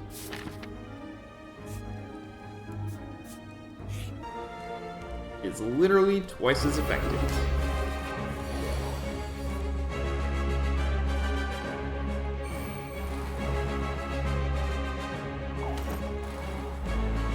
Cool as me. Kills the...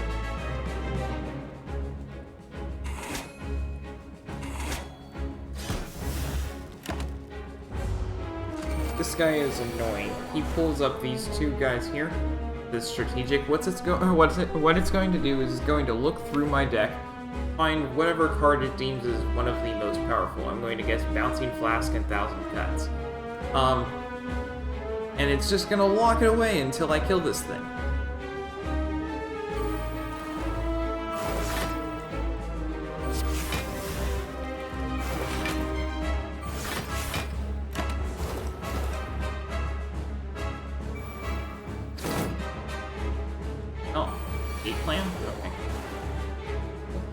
Take that.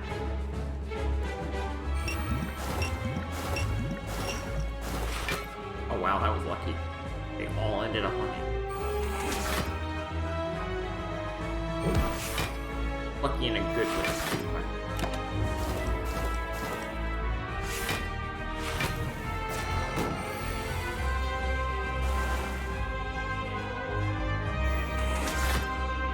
Here's what I meant by piercing.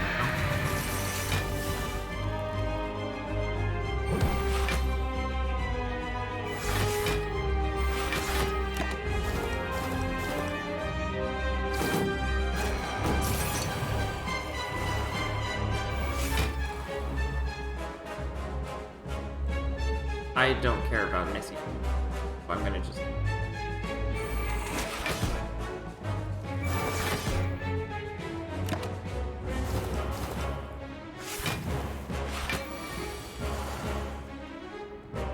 Six skill.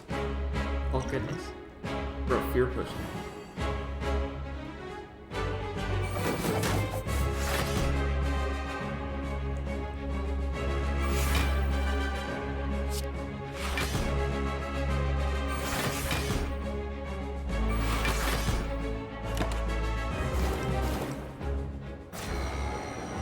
That Hyper Beam is painful. So, always want to defend against it.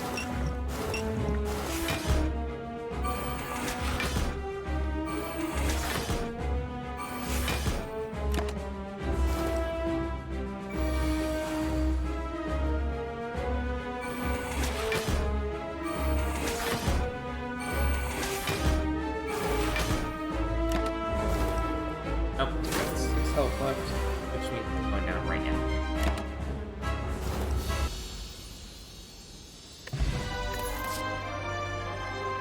Wraith form is powerful only because intangible is powerful. I told you about intangible for that one foe. Guess what? You can get it on yourself. Specifically, through the silent, and there's one there's one unknown event that we haven't come across yet. So, yeah, Wraith form. Very good. Especially if you draw it at just the right time.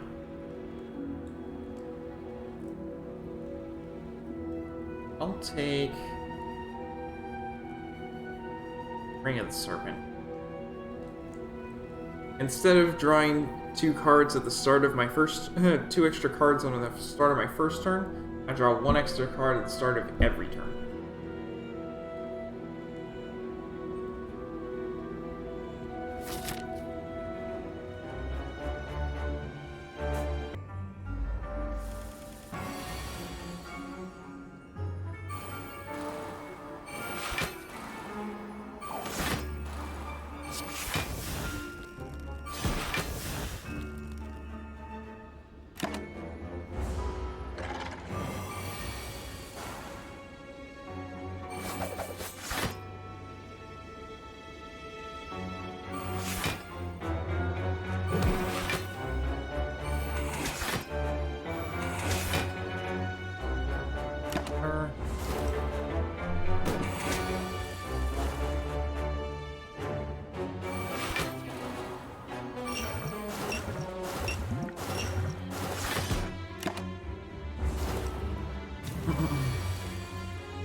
this is a great time to play Wraith Form. So the problem with Wraith Form is that after you play it, you lose 1 dexterity every turn. And the 2 intangible, that's only the next 2 turns that you're invulnerable. So you want to use it when your foe's going to do a lot of damage.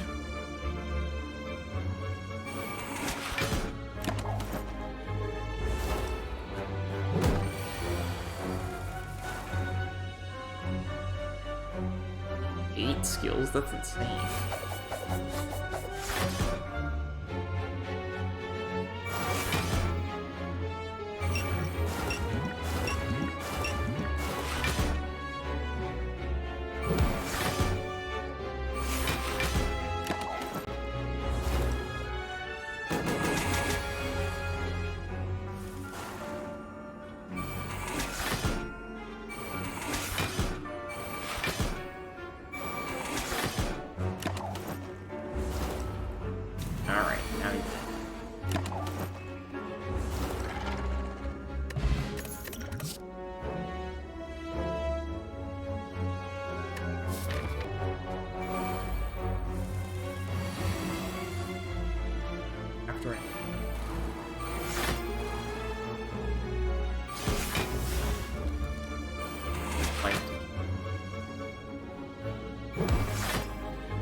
Thanks, sweet.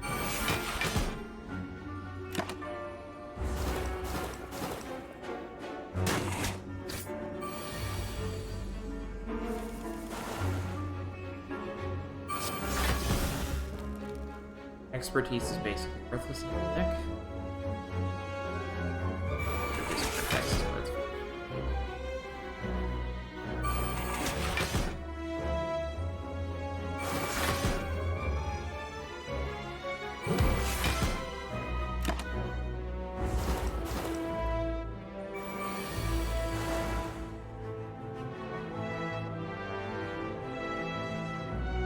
Flechettes.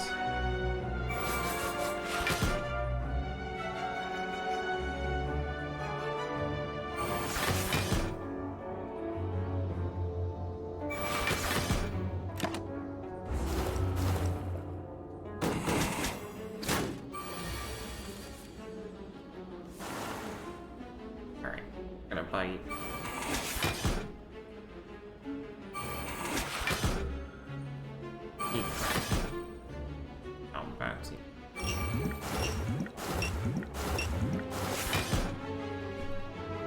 Now all the poisons.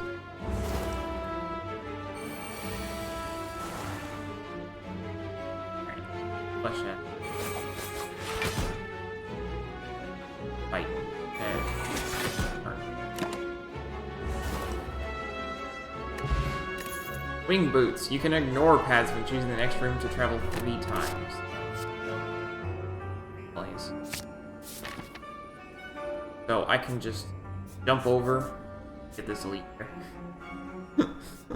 That's what that means.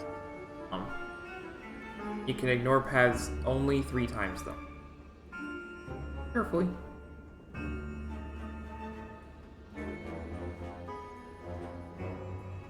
Wing boots sucks when you get it in the first run up because you don't know when it would be best to use it, but this is literally the last the last path up here. Oh. I'm gonna go get this elite over here.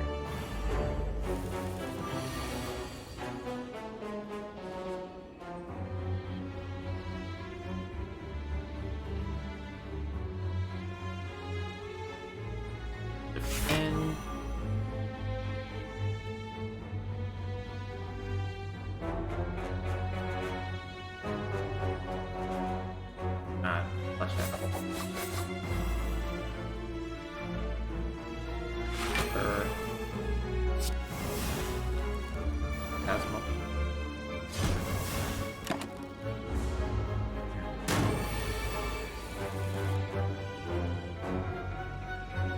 much is counting?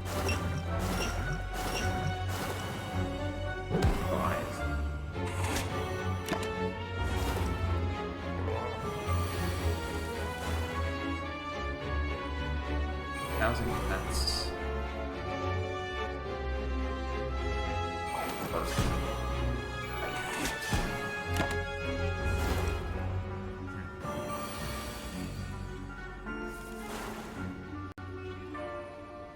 Dancing.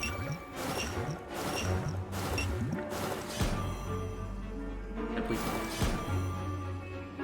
Right after image.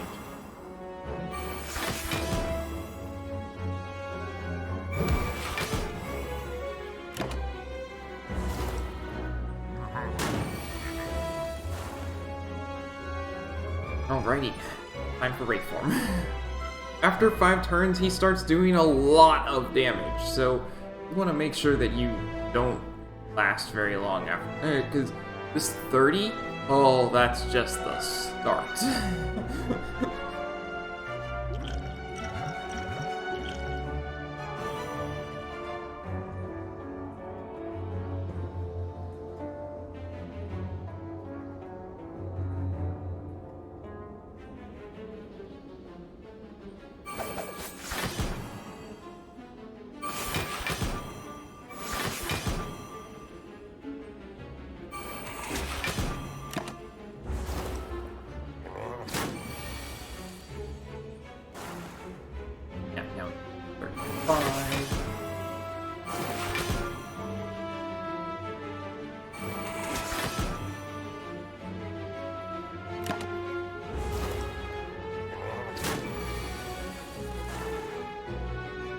Now this 30 that he's doing is including doing 25% less damage.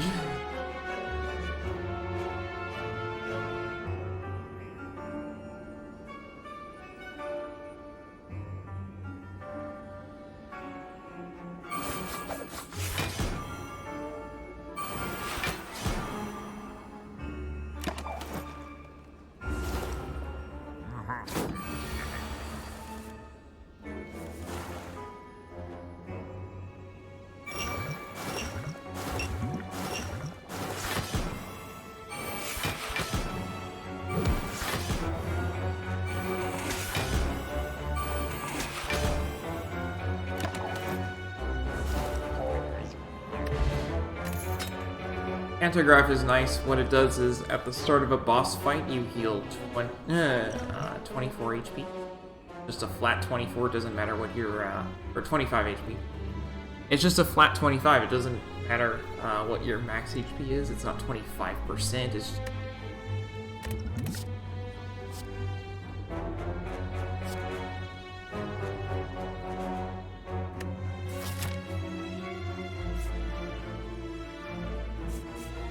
Gotta jump over to the unknown.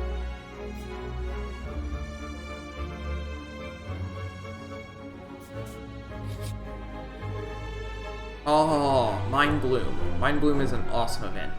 While walking and traversing through the chaos of the Spire, his thoughts suddenly begin to feel very real. Imaginings of monsters and riches began to manifest themselves into reality. The sensation is quickly fleeting. What do? So, I am War. Fight a boss from Act 1. Obtain a rare relic. The rare relic is in addition to the other items. Fighting a boss from Act 1 is honestly not hard.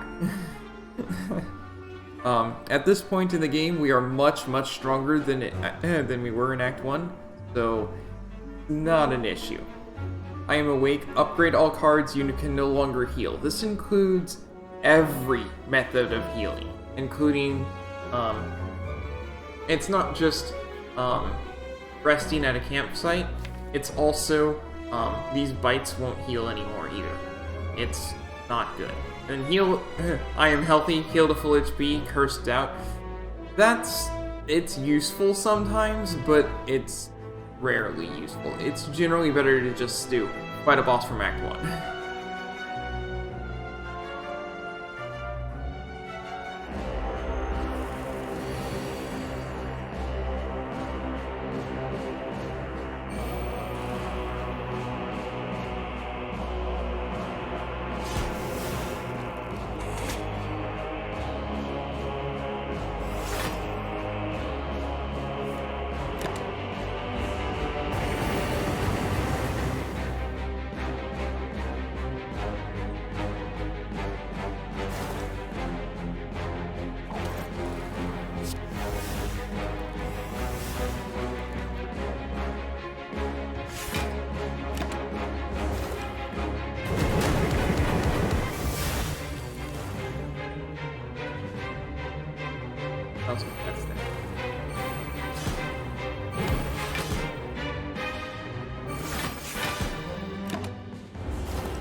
actually gaining HP out of this fight. That's how easy it is. Fight.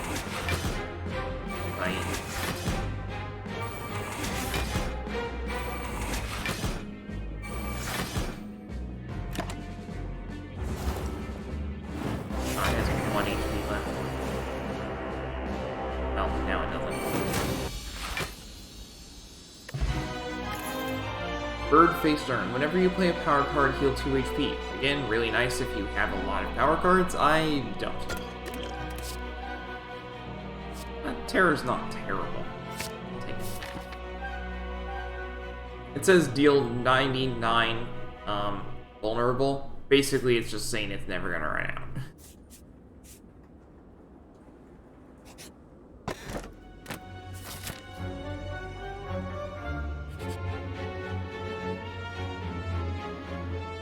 Jutting from the chaotic terrain around you, a bony sphere surrounds a mysterious glowing object within. While you are curious what lies inside, you notice some sentries keeping an eye on it. I'm gonna fight it. Fight them. As soon as you strike the sphere, the sentries spring to life around you. Alright, after image. Noxious. Footwork. Keep playing. Fur.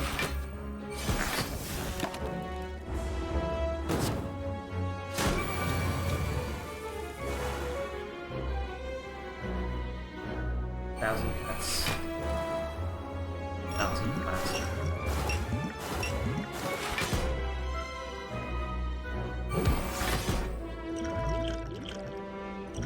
More energy. Like sweet.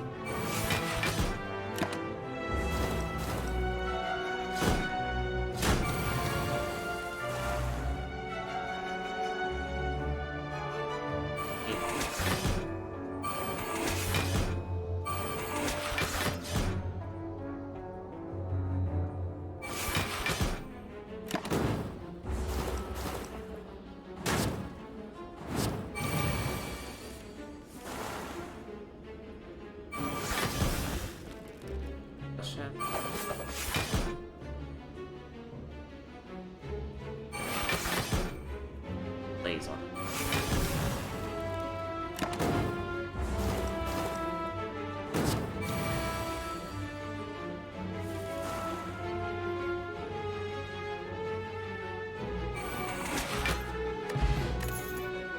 Whenever you discard a card during your turn, gain 3 block. There's an and then there's a second one that says deal 3 damage.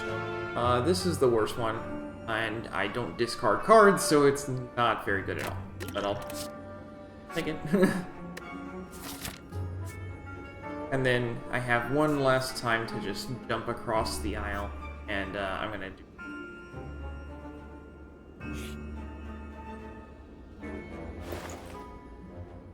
Of course I get a merchant.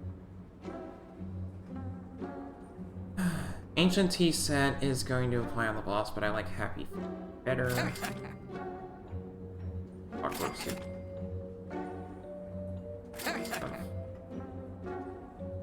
Hard room. I don't have any.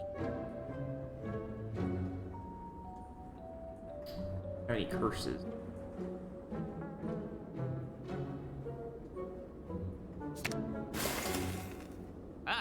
I still have cash. Actually, I forgot. There's a merchant waiting right there. Instead of doing the card removal.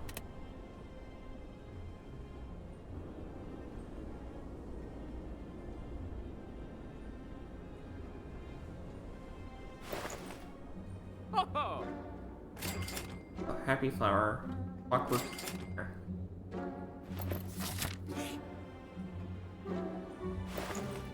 Now we get Ori, which is really nice, especially when paired with the tungsten rod.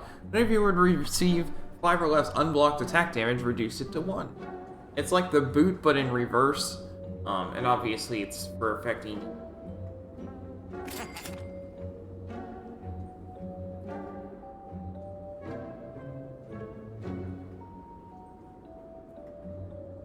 Just shy of getting.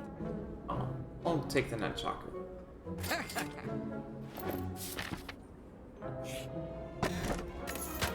Or a Calcum. Or a Calcum is if you end the turn with 0 block, you get 6. It's better than a defend, honestly. If you're gonna just use a defend, well, don't. But with After Image, it's completely useless. Because I'm always going to have block unless I don't play anything. Watch this.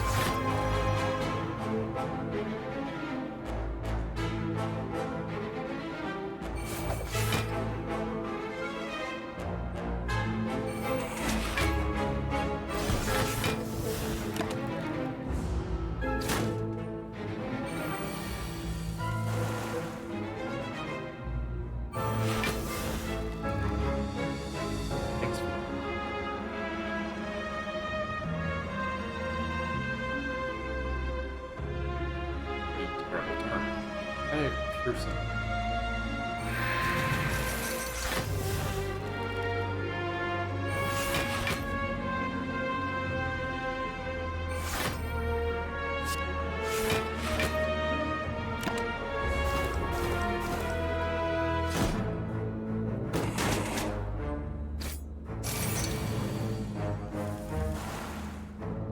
If you don't kill these guys on the second turn, they do 25 damage, so kind of sucked that I wasn't able to get.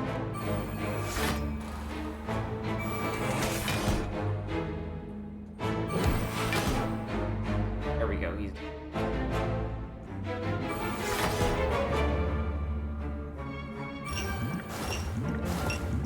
Another guy. Ah.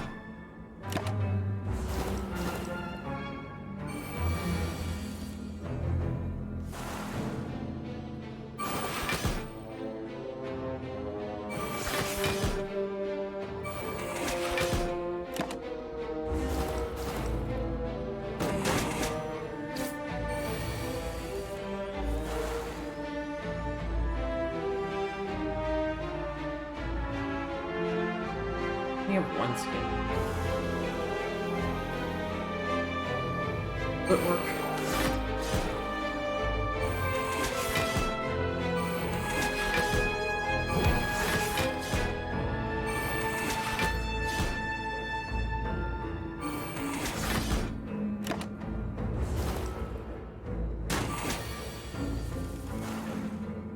Counter.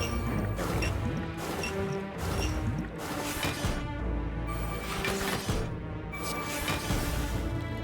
Reflex, if you discard it, you get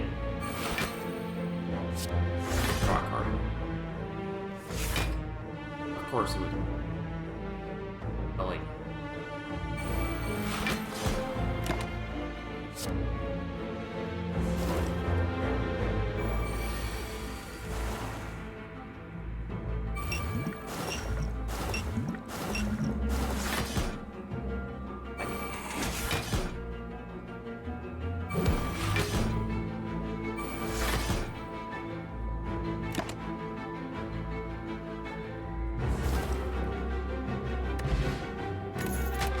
Minion enemies will go down if you kill the main foe. Anchor gives you 10 block at the start of the first.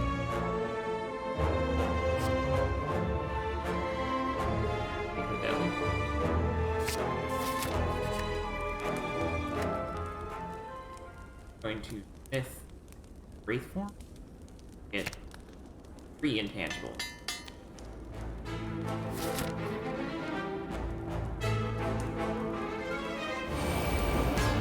So this pair, Deka and Donu.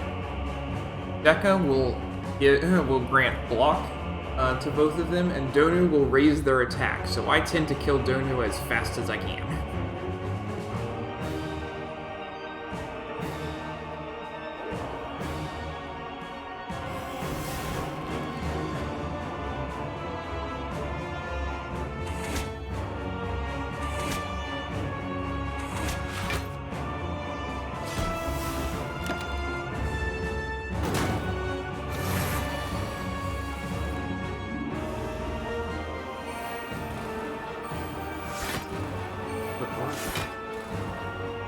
Well laid plan.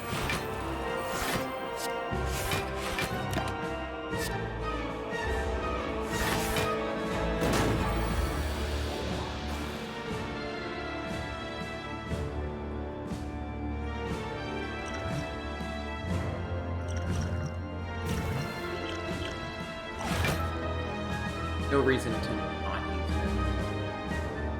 I'm gonna do flechettes. That's so many skills.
Goes down here. Hey. Fight.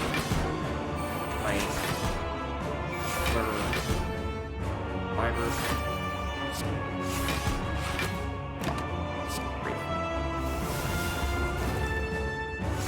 Attack's not going up anymore. Haha.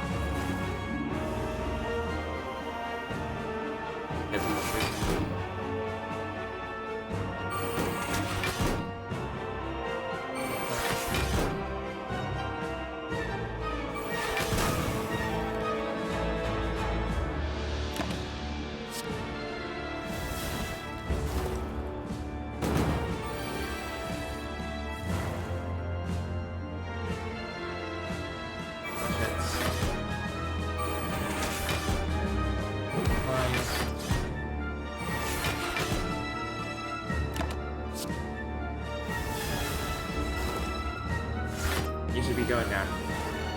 This turn or next? Bouncing class.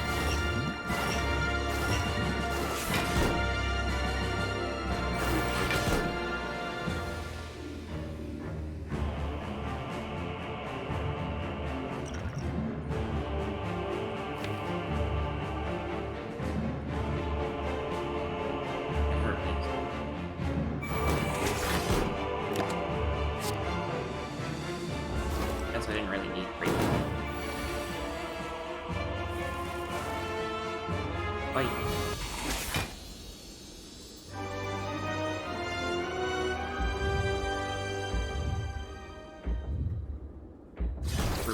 You prepare your daggers. You deal 801 damage. So. Victory?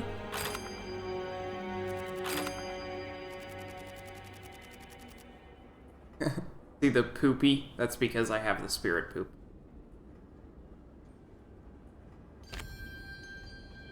Ah, there we go. I was wondering why Catalyst wasn't showing up.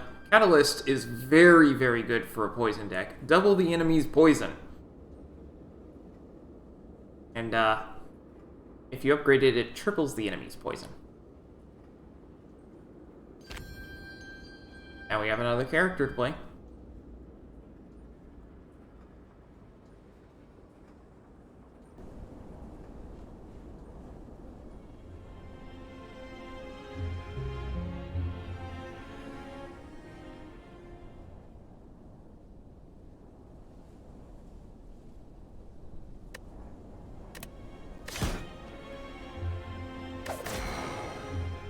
This is our third character that we have to get to the top. The defect,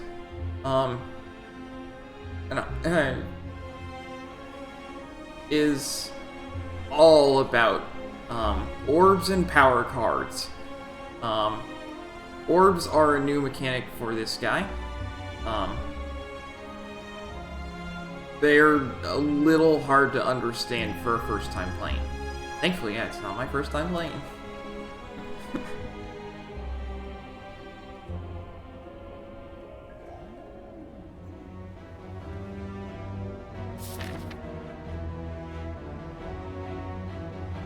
So I can't get to an elite without encountering at least 3 enemies, so I'm going to take the plus max HP.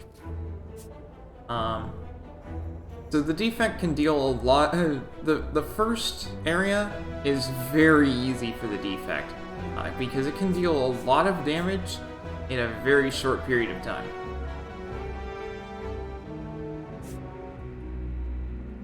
I think going up the right is the best. Like it.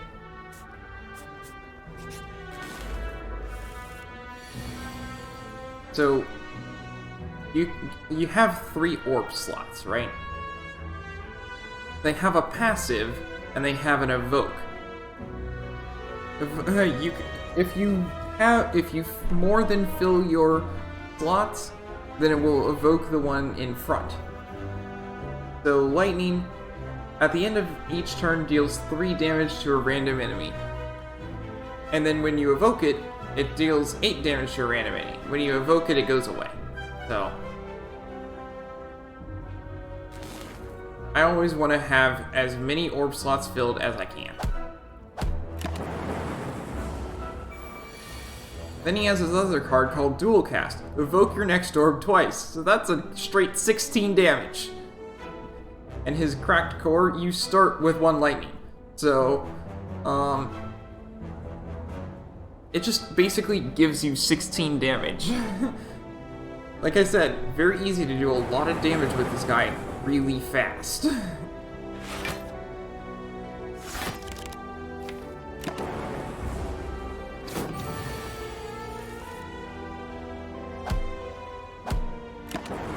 And that's the first fight. This deals 2 damage. 2 damage for each frost channeled this combat to all enemies, which sounds nice, except channeling frost is kind of hard. Meanwhile, claw sounds pretty weak, deal 3 damage, increase the damage of all claw cards by 2 this combat. You have a lot of claw cards, or if you just have a small deck, this can get pretty darn powerful. So, I usually have at least 1 claw card in my deck, especially since it costs no energy to use.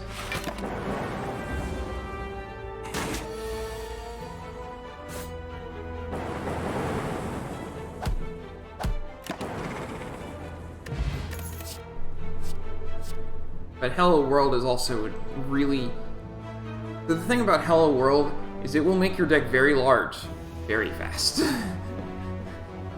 At the start of your turn, add a random common card into your hand. Taking this means that you basically ignore all of the common card drops for the rest of the game because you're probably going to get whatever you need. But I already took a claw. If I get another claw, it's not bad.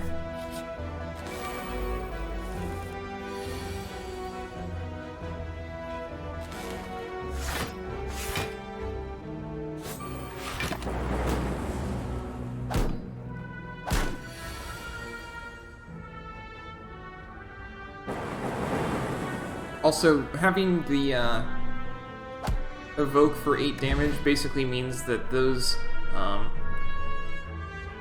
forget what they're called. I'll call them worms. Those worms go down fast. Scrape is nice when paired with a bunch of zero-cost cards. There are a lot of zero-cost cards for the defect. The Steam Barrier there's also Claw. Since I'm going for Claws, Scrape is going to be nice. What it does is you draw cards, and then if any of them cost 0, you keep those. You discard the rest. Ah. Sucks that I'm getting this early.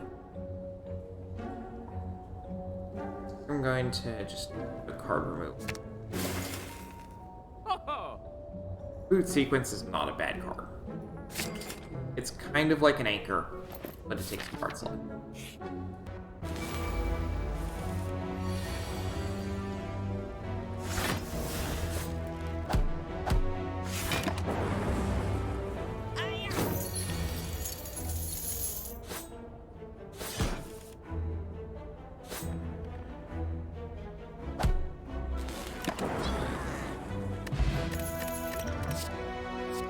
Static Discharge is basically my favorite power card for the guy. It's not the best, obviously, but it's one of. Whenever you receive unblocked attack damage, you channel 1 lightning, and if you upgrade it, channel 2. You do a lot of channeling really fast, and it does a lot of damage.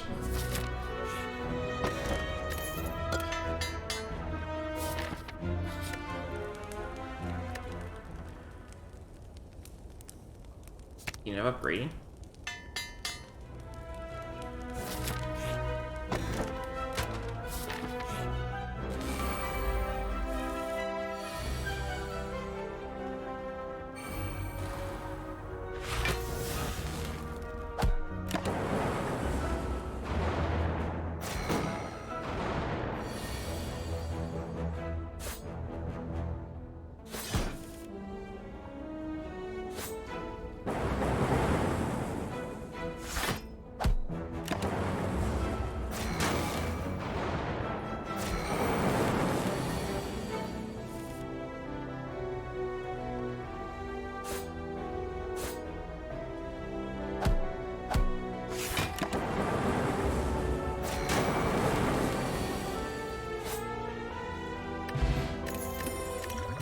The Eternal Feather is very nice for a large deck.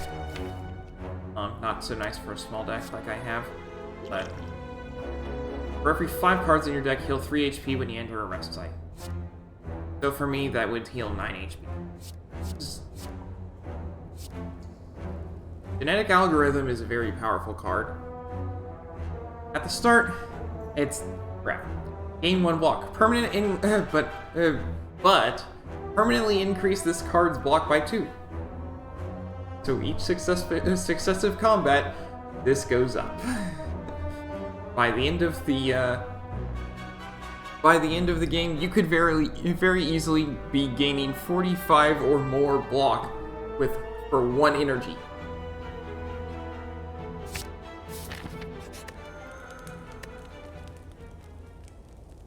Especially because upgrade it to increase the block by 3.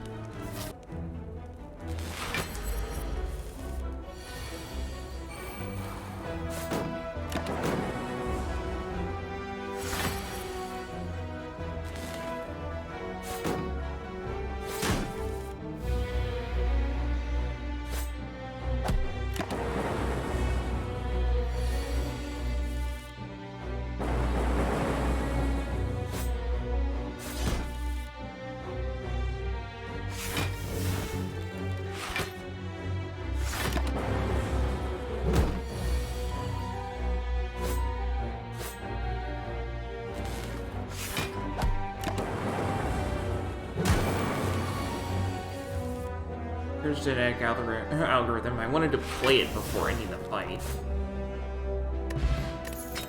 Blood Vial, awesome. We're gonna do...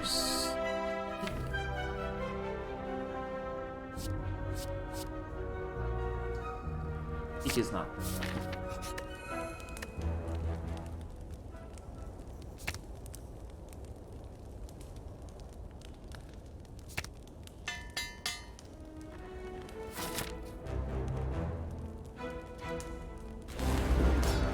Especially if you have a large deck. I don't, but you very well.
So claws, you can see, they can deal a lot of damage very fast.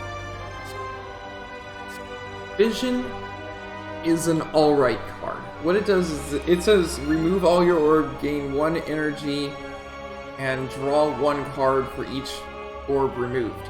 If you upgrade it, it says evoke all orbs.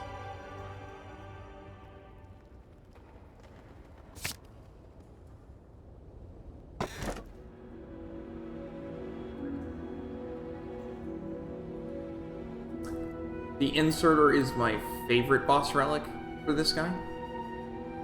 And since my damage is reliant on claws, that's not a bad thing. Especially because I've got the, your maximum number of orb slots is 10. So it's not gonna increase indefinitely. But since I've got that static discharge, that's not bad. I'll take it.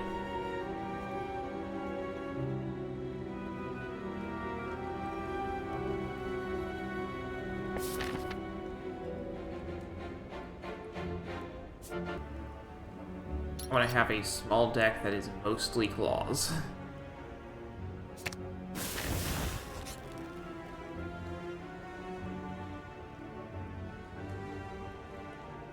This will not do. No, no. What is this style? Disgusting. Are you bleeding? Gross. Isn't this your customer? Fine, whatever. He lets out an exaggerated sigh and points at a list of services. Services seem fine, but you would rather punch the smug man in his smug face.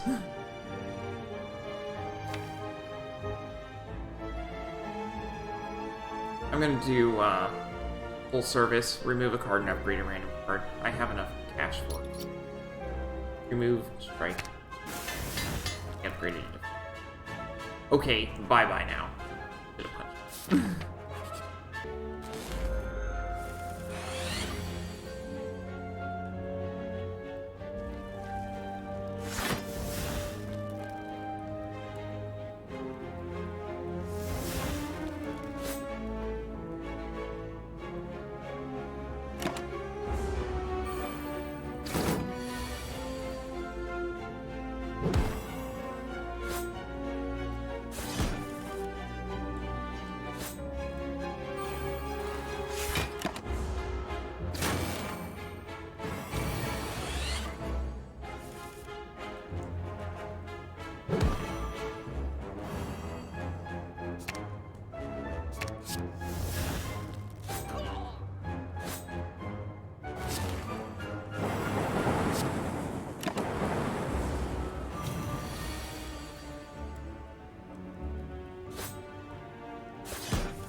There we go, consume. Gain 2 focus, lose 1 orb slot. Focus increases the effectiveness of channeled orbs, so what it means is the passives will go up by 1 damage and the evokes will go up by 1 damage for lightning. There are 4 different elements that you can channel, or 4 different kinds of orbs that you can channel. I just only have electric around. But I want consume. It pairs very well with the inserter.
Chaos channels 1 random orb.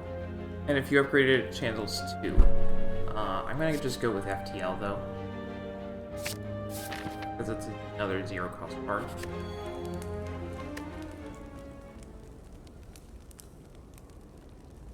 If I upgrade Beam Cell, then I apply 2 vulnerable, but if I upgrade Fission, like, evoke all your orbs. There you go.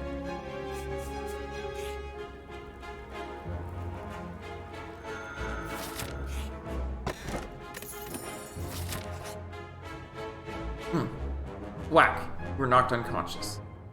Groggy and with a throbbing head, you awaken to find yourself thrown into the center of a massive stadium, with an overflowing audience of slavers, cultists, and other denizens of the city. An armored giant with a golden crown bellows at you from atop. We now begin the 4200th combat. Gate on the opposite side opens.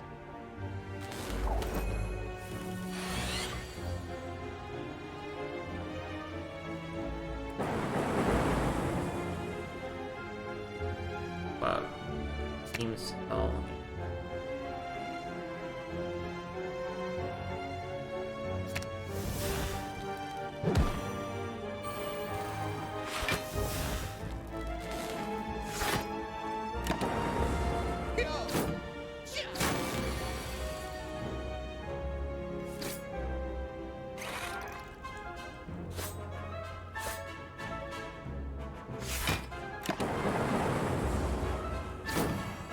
what that entangle does is I can't attack this turn. It sucks.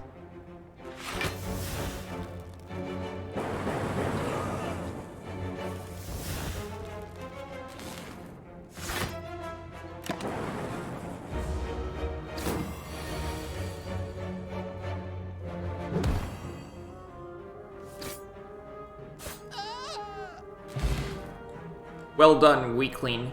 The giant mock claps whilst he riles up the cloud with exaggerated gestures. Golden confetti shower you. Time for the real challenge. The last battle left a small opening in the Colosseum's wall. You can easily escape through there while everyone's distracted. Stay and fight, escape, or you can do a powerful fight with many rewards. What they mean is you fight 2 elites, but they're from earlier acts, so they're not that hard.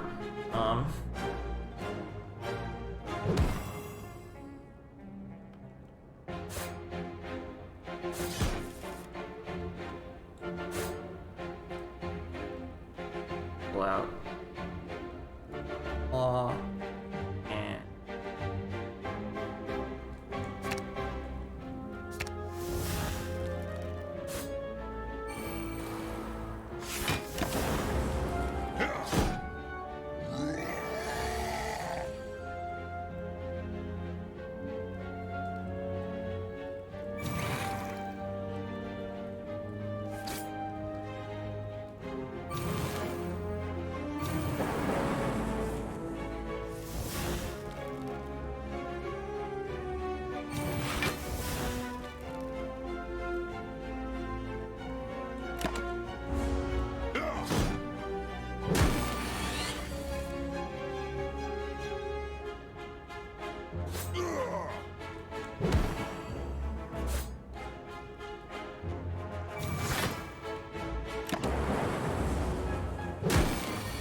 And coin, meat on the bone. Yeah, you get 2 relics from it.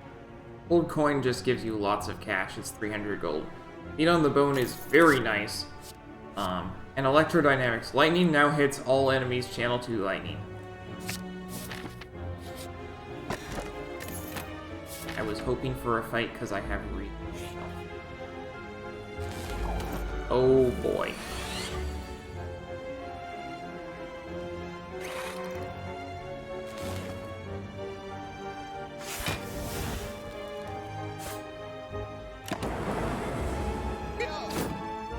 I lost. That sucks. Oh well. Is what it is. There we go. That will be all for this week. So we unlocked the Watcher, that's the 4th character, but doing the Watcher without finishing the defect means we still can't do the key thing that I mentioned before. We're gonna be continuing with the defect next week. Anyway, thanks for watching. See you next time.